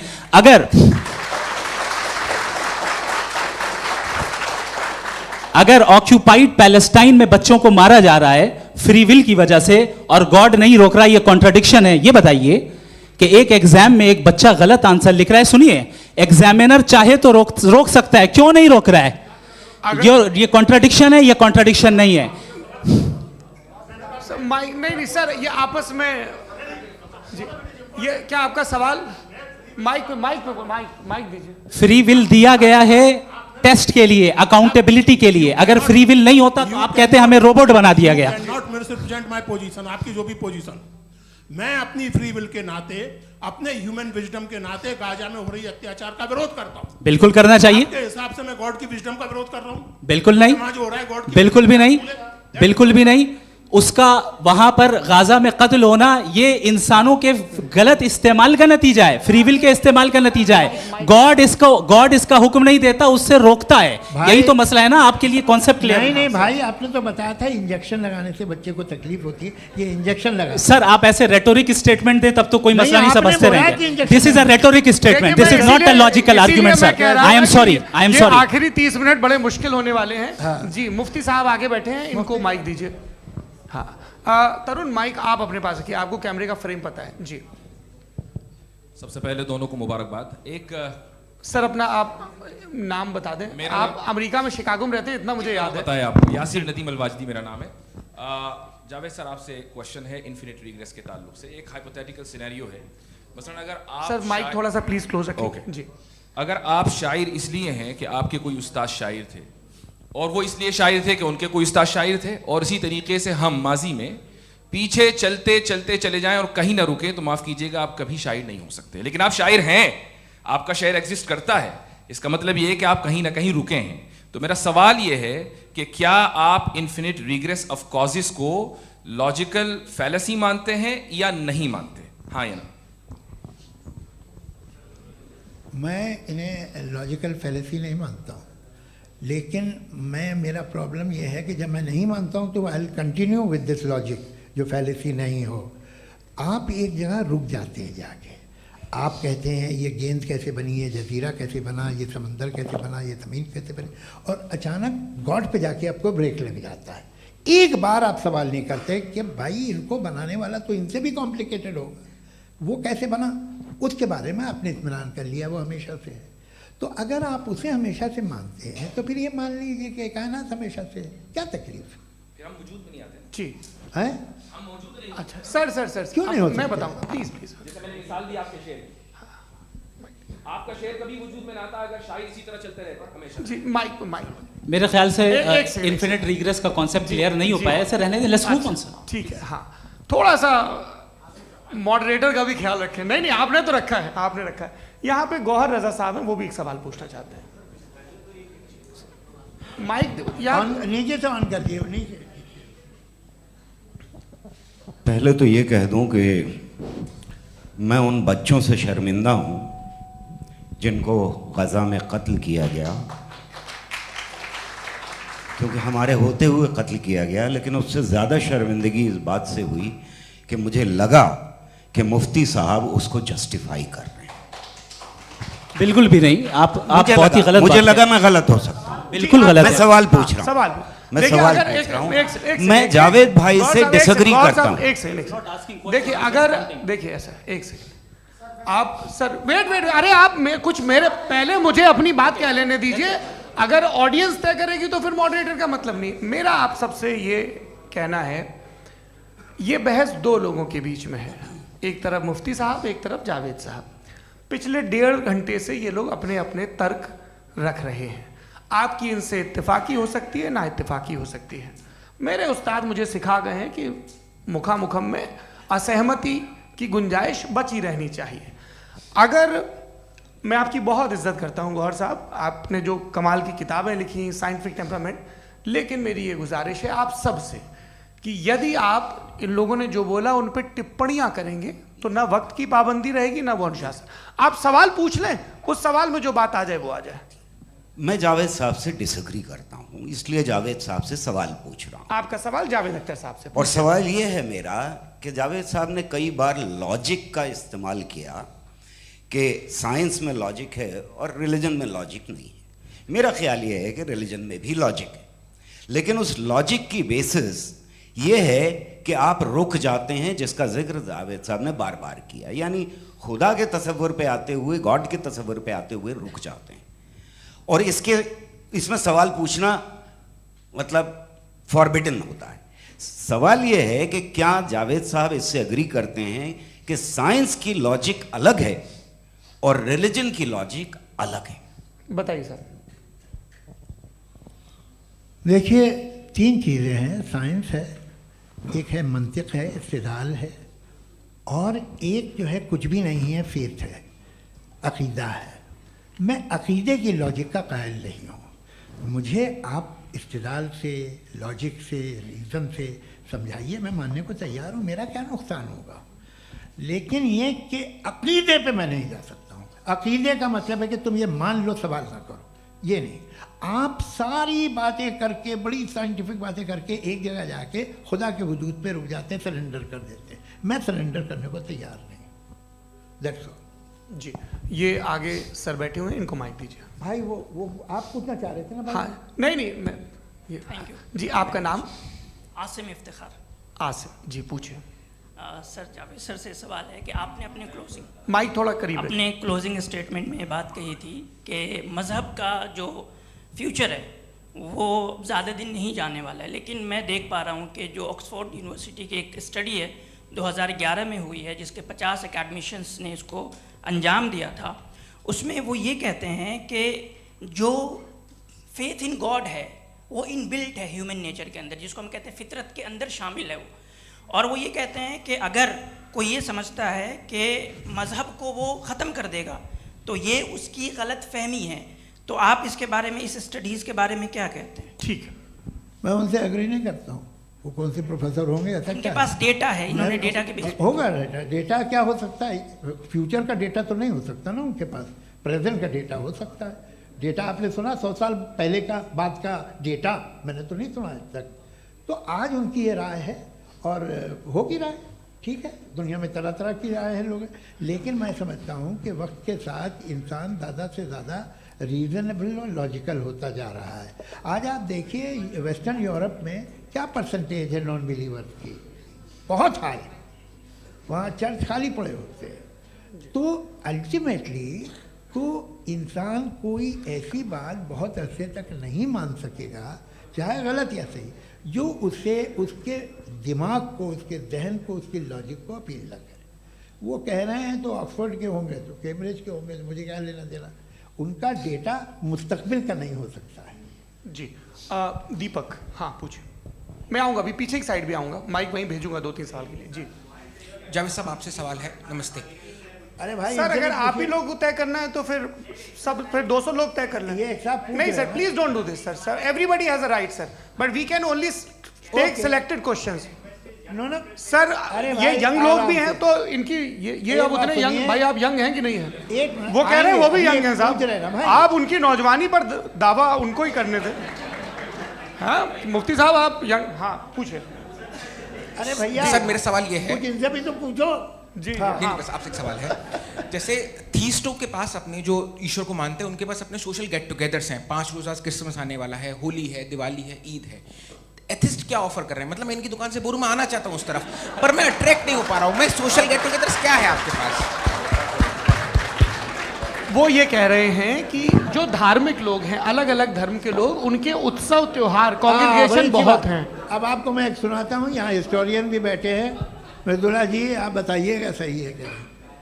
ये एक कॉन्स्टेंटाइन, एक ग्रीक रोमन बादशाह था जो क्रिश्चियनिटी आने के 400 साल बाद उसने डिसाइड किया कि मैं क्रिश्चियन हो जाऊंगा, मेरी पूरी स्टेट कैंसिल हो जाएगी। उस ज़माने में ऐसे ही होता था, राजा जो धर्म इख्तियार करता था वो जनता भी कर लेती थी, इसलिए कि वो हो गया था बैंकक्रप्ट, और उसे जो मेडिटेरियन कोस्ट के रिच क्रिश्चियन वो थे मर्चेंट, उससे पैसा चाहिए था। तो उसने कहा यार क्रिश्चियन हो जाओ। तो उसने अपने वजीर से कहा कि भाई ये हिस्ट्री है कि अब हम लोग क्रिश्चियन हो जाते हैं। कहते सर हो जाएंगे, कोई प्रॉब्लम नहीं है, लेकिन एक प्रॉब्लम ये है कि 17 दिसंबर से 25 दिसंबर तक जो पेगन फेस्टिवल होता, जो पेगन जो फेस्टिवल होता है वो बंद हो जाएगा, इसलिए कि हम क्रिश्चियन हो गए तो होगा नहीं। तो वो बच्चों को बहुत बुरा लगेगा, पब्लिक को बहुत इन्जॉय करते हैं, ख़ासतौर से 25 को मेन डे। उसने कहा हाँ ये तो सही कह रहे हो, ये जीसस क्राइस्ट की पैदाइश कब थी? कहते साहब वो अप्रैल में थी। नहीं कट करो, वो 25 दिसंबर को है। ये हकीकत है जी। और 400 साल बाद क्रिश्चियनिटी के अप्रैल से दिसंबर ले आए, और इसलिए कि यहाँ पेगन फेस्टिवल होता था। अब मनाते हैं आप आराम से। ये जो सारे फेस्टिवल हैं ये रिलीजन से, हर एक को एक इंटरटेनमेंट डिपार्टमेंट चाहिए होता है अपनी कंपनी चलाने के लिए। तो ये रिलीजन ने, ये सेकुलर त्यौहार थे जिन्हें रिलीजन्स ने ले लिया है। ये मौसम के थे, फसलों के थे, किसानों के थे, उसको आपने लेके रिलीजियस रंग दे दिया। ये कोई रिलीजन से थोड़ी आए आप। अच्छा हमें देखिए, हम तो मुल्द हैं, हम ईद मनाते हैं, हम दिवाली मनाते हैं, हम होली मनाते हैं, हम क्रिसमस मनाते हैं। बम्बई की फिल्म इंडस्ट्री की सबसे बड़ी होली हमारे घर में, सबसे बड़ी ईद हमारे घर में। वो हमारी सोशल वो है, हमारा हेरिटेज है। ऐसा थोड़ी है कि we will throw the baby along with the water. ये तो अच्छी चीज़ है, इन्हें रखो, जो बेकार है फेंक दो। जी हाँ हेलो जी, मेरा सवाल नादवी जी से है। जैसा कि आपने बोला कि गॉड टाइम के भी परे हैं, और गॉड इतनी कॉम्प्लेक्स चीज़ है कि उसे ह्यूमन माइंड समझ नहीं सकता, और गॉड ने अर्थ पे फ्री विल भी दे दी है। तो आप अपना वक्त ज़ाया क्यों कर रहे हैं गॉड के बारे में बात करके? अपन को तो बात करनी चाहिए कि सोसाइटी को बेहतर कैसे करें। जी, मैं गॉड वही बताता है सोसाइटी को कैसे बेहतर करें। अभी मैं आपका जवाब देता हूँ। आपने कहा कि टाइम पे वो एग्जिस्ट नहीं करता, सो नहीं, मेरा सवाल ये है कि जैसा आपने बोला कि गॉड बहुत ही कॉम्प्लेक्स चीज है। मैंने कहा ही नहीं कि कॉम्प्लेक्स है, तो आपके अल्फाज हैं। कॉम्प्लेक्स का लफ्ज गॉड के लिए सुइटेबल नहीं है। क्यों? क्योंकि कॉम्प्लेक्स वो चीजें होती हैं जो ऑब्जेक्ट हो। God is not an object जिसको आप इंस्ट्रूमेंट के जरिए लेबोरेटरी में जाके टेस्ट करें, oh it's very complex. No, वो कोई कार का इंजन नहीं है। मेरा वो फिलोसॉफिकली नेसेसरी बीइंग ऐसी बीइंग है जो सिंपल बीइंग है। हाँ, आप उसको मुकम्मल तौर पे उसकी तमाम हिकमतों को जान ले और हर चीज को जान ले, ये पॉसिबल नहीं है, क्योंकि वो ऑल वाइज है, आप ऑल वाइज नहीं है, और वो खुदा है, वो आपको सारी चीजें बता दे, ये जरूरी नहीं है। मेरा सवाल ये नहीं था, मेरा सवाल ये था कि जब गॉड इतना परे है इस दुनिया से कि उसने अर्थ पे फ्री विल भी दी है, हम सब ह्यूमंस की फ्री विल है, और जो सोसाइटी में हो रहा है वो अपन लोग डिसाइड करेंगे, तो अपन लोग डिसाइड नहीं करेंगे ना, अपन लोग डिसाइड नहीं करेंगे।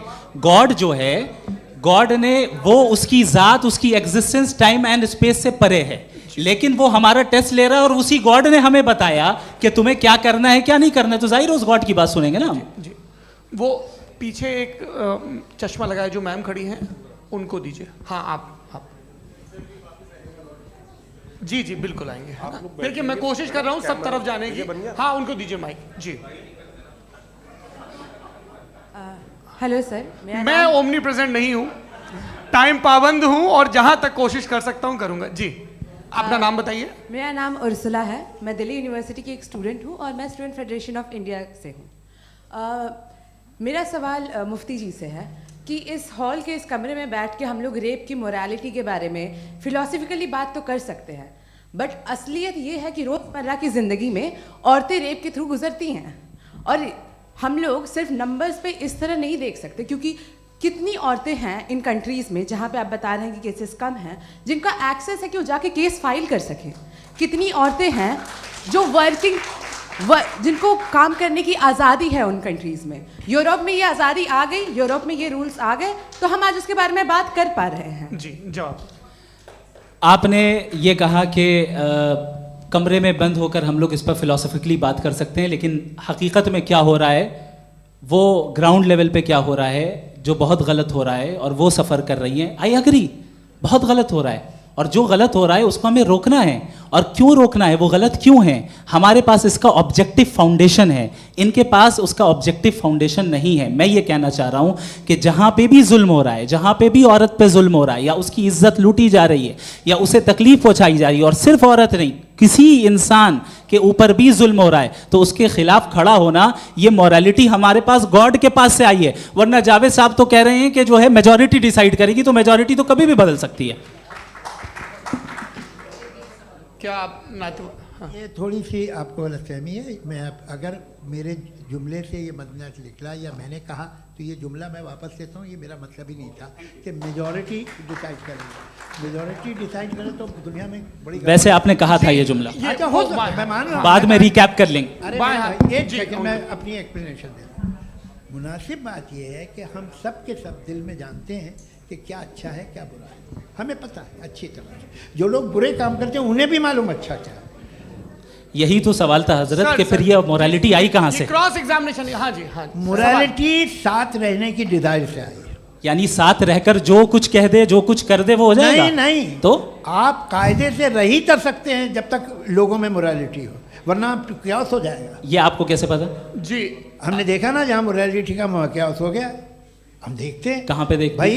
तो दुनिया में आप जो कह रहे हैं, आप कहीं पे अगर गलत हो रहा है तो उसको आप देखिए, आप एपिस्टेमोलॉजी की बात कर रहे हैं, मैं ऑन्टोलॉजी की बात कर रहा हूँ। मैं इस बहस के बाद आप दोनों लोगों को चाय पे होस्ट करूंगा, वहां पे क्रॉस एग्जामिनेशन कर लीजिएगा। अभी ऑडियंस का हक मार रहे हैं आप लोग भाई, सर जस्ट लोग हैं आप लोग। और ये भाई ये उधर आएंगे, जी सर आएंगे। अच्छा सर, मेरा नाम लईकुर रहमान है और मैं अलीगढ़ मुस्लिम यूनिवर्सिटी का स्टूडेंट हूँ, और जहाँ तक मुझे पता है कि sir you are also product of Aligarh Muslim University. मैं भी उसी चमन का बुलबुल। हाँ सर, तो बहुत खुशी हुई मुझे जान करके कि मैं आपसे मिलूंगा। सवाल सर, मेरा सवाल यह है, सर सैयद अलैहिर्रहमा का नज़रिया ये था कि खुदा के वजूद को अक़ल के दायरे में रह कर के तलाश करना, न कि पूरी तौर से उसका इनकार कर देना। Sir, how will you define it? नहीं, तो ये तो आप इन्हें बताइए। ये सवाल आपसे, खुदा का वजूद साबित कर रहे हैं तो सर आपने इनकार कर रखा है, इस वजह से मेरा क्वेश्चन उन्होंने यही एक सेकंड, सर सैयद ने यही कहा ना कि अक्ल से आप खुदा के वजूद को साबित नहीं कर सकते, यही कहा ना भाई। वो उन्होंने कहा कर सकते हैं और वो कर दिया गया आज। वो फोन तलाश करना या साबित करना अक्ल से नहीं हो सकता। अरे सवाल तो सुन लीजिए जी। अक्ल से नहीं हो सकता है, यही कहा ना आपने। अक्ल से हो सकता है, अरे वो यही कह रहे हैं भाई, आप बता रहे हो सकता है, वो तो कुछ और। आप अगर सर देखो नौजवान फोन ले लो, वो इतनी कमाल की यूनिवर्सिटी है। अरे भाई दे दो ना जरा, एक मिनट दे दो भाई, मेरी बात सुनो, माइक पे बोलो ताकि जो लाखों लोग देख रहे हैं। माइक दे दो ना। अरे देंगे ना माइक, तुम ठहरो तो। हाँ सर, मेरा सवाल ये था कि सर सैयद अलैहि रहमा का एक नज़रिया था अपना कि खुदा का जो वजूद है उसको अक़ल के दायरे में रह कर के तलाश करना है, न कि पूरे तौर से इनकार कर देना है। ये उनका कॉन्सेप्ट था। लेकिन मेरा सवाल ये है कि आप इसको कैसे डिफाइन करते हैं, एक्सप्लेन कैसे करेंगे, मैं आपसे जानना चाहता हूँ, क्योंकि you are the product of Aligarh Muslim university.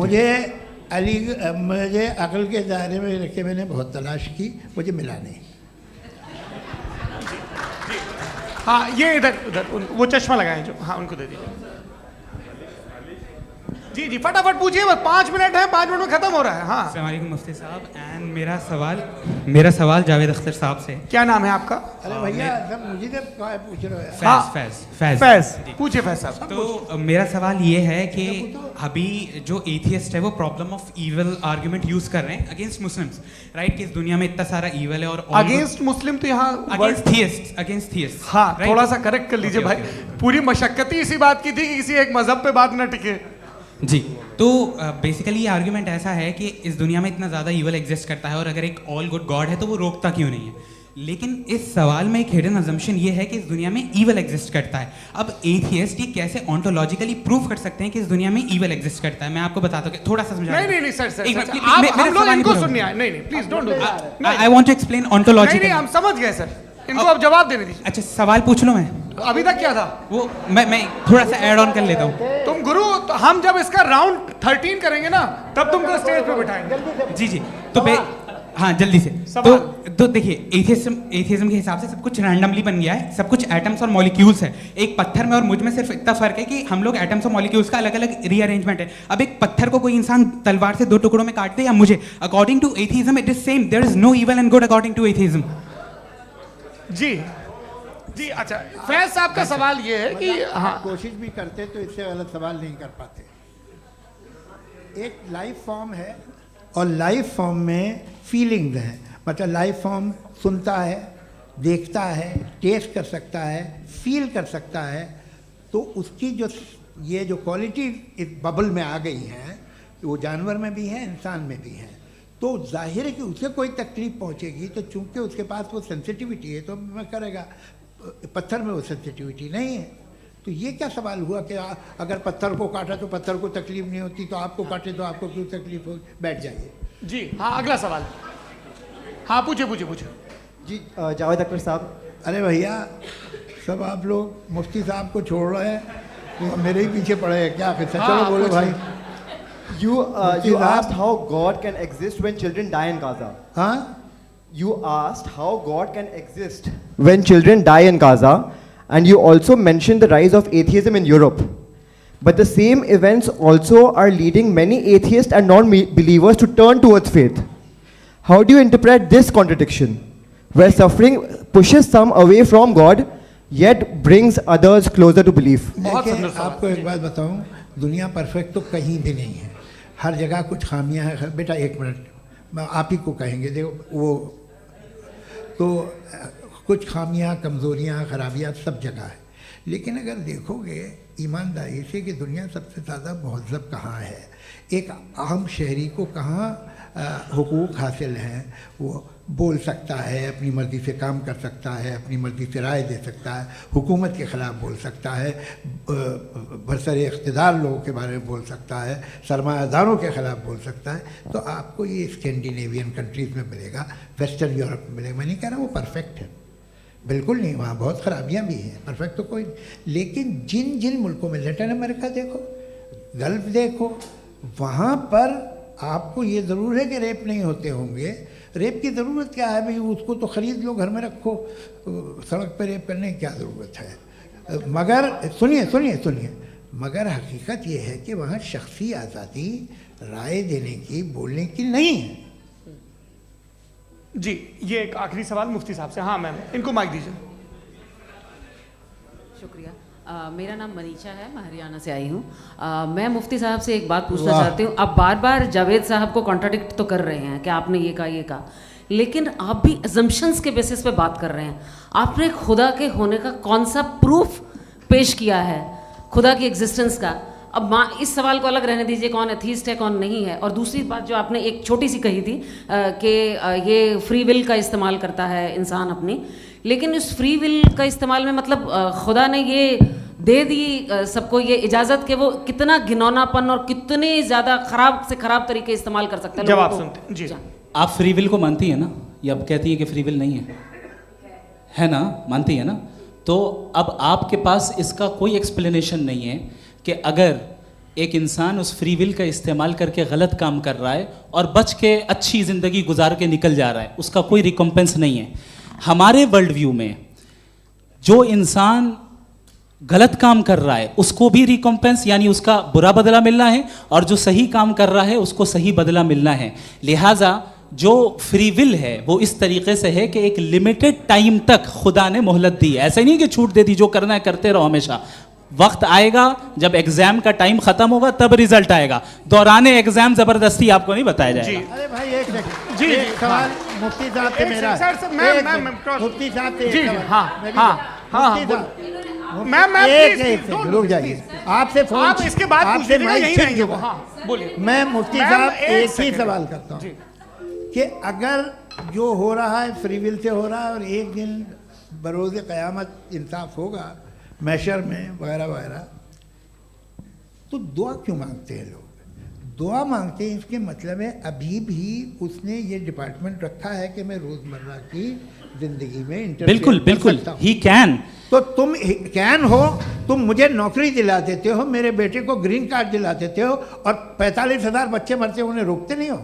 नहीं तो क्या आप ये कह रहे हैं कि इस दुनिया में जालिमों को कभी पकड़ ही नहीं होती है? अरे जो भी पकड़ होगी वो बच्चे रोते हैं। बिल्कुल, देखिए मैंने अपने ओपनिंग स्टेटमेंट में यही कहा था कि जनाब जावेद साहब सिर्फ इमोशनल आर्गुमेंट देंगे।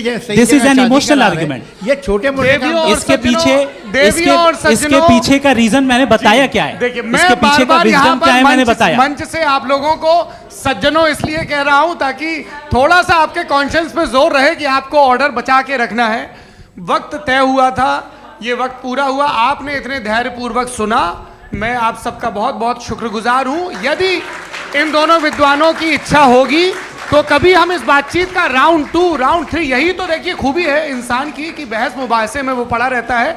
आप लोगों ने बड़े धैर्य का परिचय दिया, बहुत बहुत शुक्रिया। इसी के साथ ये बातचीत यहाँ पे समाप्त होती है। आप लोग को मैं एक बात बता दूं, ये सारी बहस हो गई, अब मुफ्ती साहब और बड़े मुफ्ती साहब इन के साथ मैं खाना खाने वाला हूँ। अच्छा।